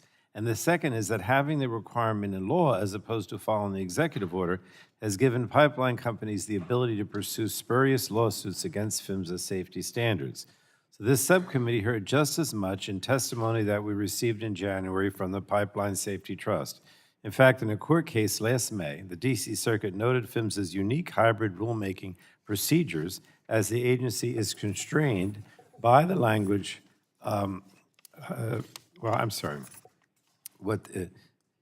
What we're basically trying to do, I want to be clear, is that my amendment proposes to strike, this duplicative provision, Mr. Chairman, because this led the D.C. Circuit to rule against PHMSA and vacate part of a final rule implementing a new safety standard mandating remote-controlled and automatic shut-off valves in gathering pipelines. So PHMSA had enacted that final rule pursuant to instructions from Congress in 2011, but if we want PHMSA to do as we direct, we can't continue to insist that it try to do its job while stuck between a rock and a hard place. And just to note, this safety standard mandating remote-controlled and automatic shut-off valves was something that I put in, as I said, we're going back a few years ago, as a result of an explosion that took place in our in my district, and as a result, we realized that having these remote-controlled and automatic shuttle valves would be very valuable to prevent explosions or damage, to residents in the area near the pipeline. So if we adopt my amendment, the Administrative Procedure Act and Executive Order 12866 will still mandate that any major rulemakings will have a cost-benefit analysis performed before being finalized, but we would put PHMSA on an even playing field with every other energy, transportation, and safety regulation. So I urge support for my amendment, and with that, I yield back. Gentleman yields back. Is there further discussion on the amendment? Mr. Wahlberg, what purpose do you seek recognition? I'd like to strike the last word and speak in opposition to the amendment. Gentleman's recognized 5 minutes. Thank you, Mr. Chairman. This amendment adjusts the PHMSA cost-benefit analysis to exclude the reasonableness of the standard, reasonably identifiable benefits, and reasonably identifiable costs from consideration. This amendment would completely remove Secretary's requirement to consider costs and benefits when performing risk assessments and to report to Congress on assessments. PHMSA regulation should be cost-effective and risk-based and informed. I believe that this amendment guts that standard, and so I urge a no vote on this amendment. Gentleman yields back. Is there further discussion? Seeing none, roll call vote has been requested, so the clerk will call the roll. Burgess. Burgess votes no. Latta. Latta votes no. Guthrie. Griffith. Griffith votes no. Bouchon. Bouchon votes no. Wahlberg. Wahlberg votes no. Palmer. Palmer votes no. Curtis. Lesko. Lesko votes no. Pence. Pence votes no. Armstrong. Weber. Weber votes no. Balderson. Balderson. Balderson votes no. Pfluger. Pfluger votes no. Duncan. Duncan votes no. DeGette. DeGette votes aye. Peters. Peters votes aye. Fletcher. Masui. Aye. Masui votes aye. Tonko. Aye. Tonko votes aye. Veazey. Custer. Custer votes aye. Schreier. Schreier votes aye. Castor. Castor votes aye. Sarbanes. Sarbanes votes aye. Cardenas. Cardenas votes aye. Blow Rochester. Pallone. Pallone votes aye. Rogers. Rogers votes no.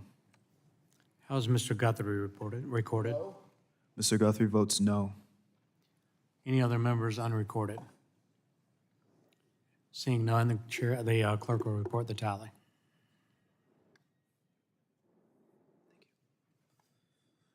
Chair Duncan, on that vote, there were 10 ayes and 14 noes. The nays have it, and the amendment's not agreed to. Ms. DeGette? Move to strike the last word.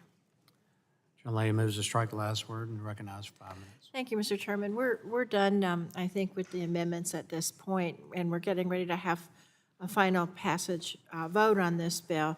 I just want to reiterate what I said in my opening statement, which is that the PHMSA most recent pipeline safety reauthorization expired in September, and the Democrats have been very eager to work in a bipartisan way on reauthorization.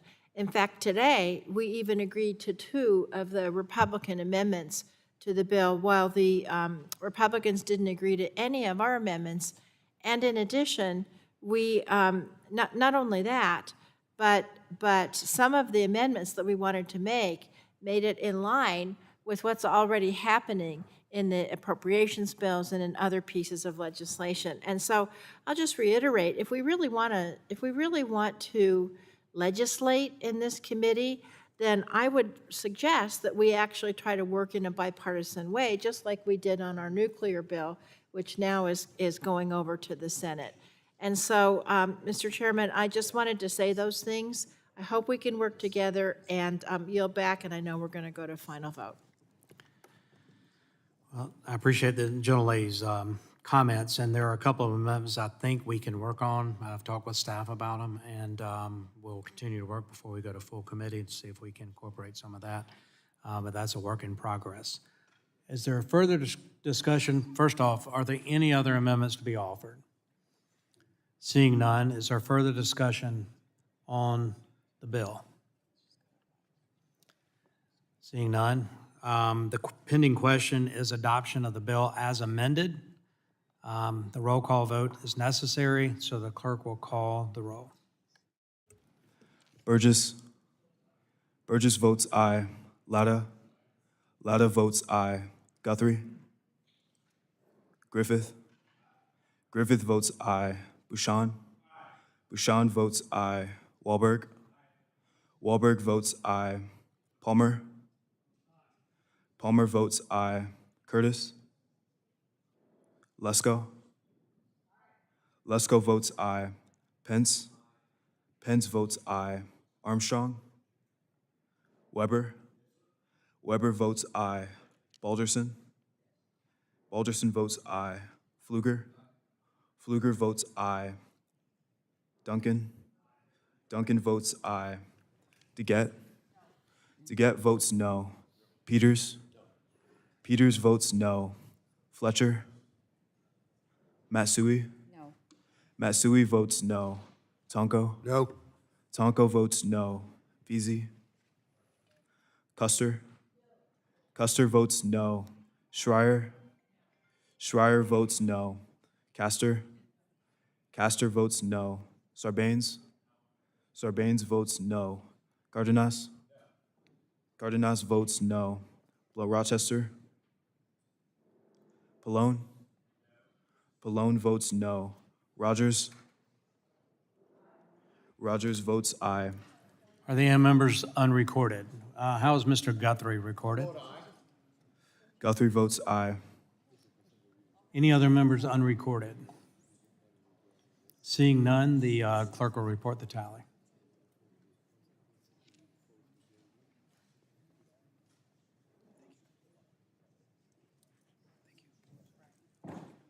Chair Duncan, on that vote, there were 14 ayes and 10 noes. The ayes have it, and the bill as amended is agreed to and will be moved to the full committee. Without objection, the staff is authorized to make technical and conforming changes to legislation approved by the subcommittee today, so ordered. And without objection, the subcommittee will stand adjourned. I appreciate everyone's attendance and participation.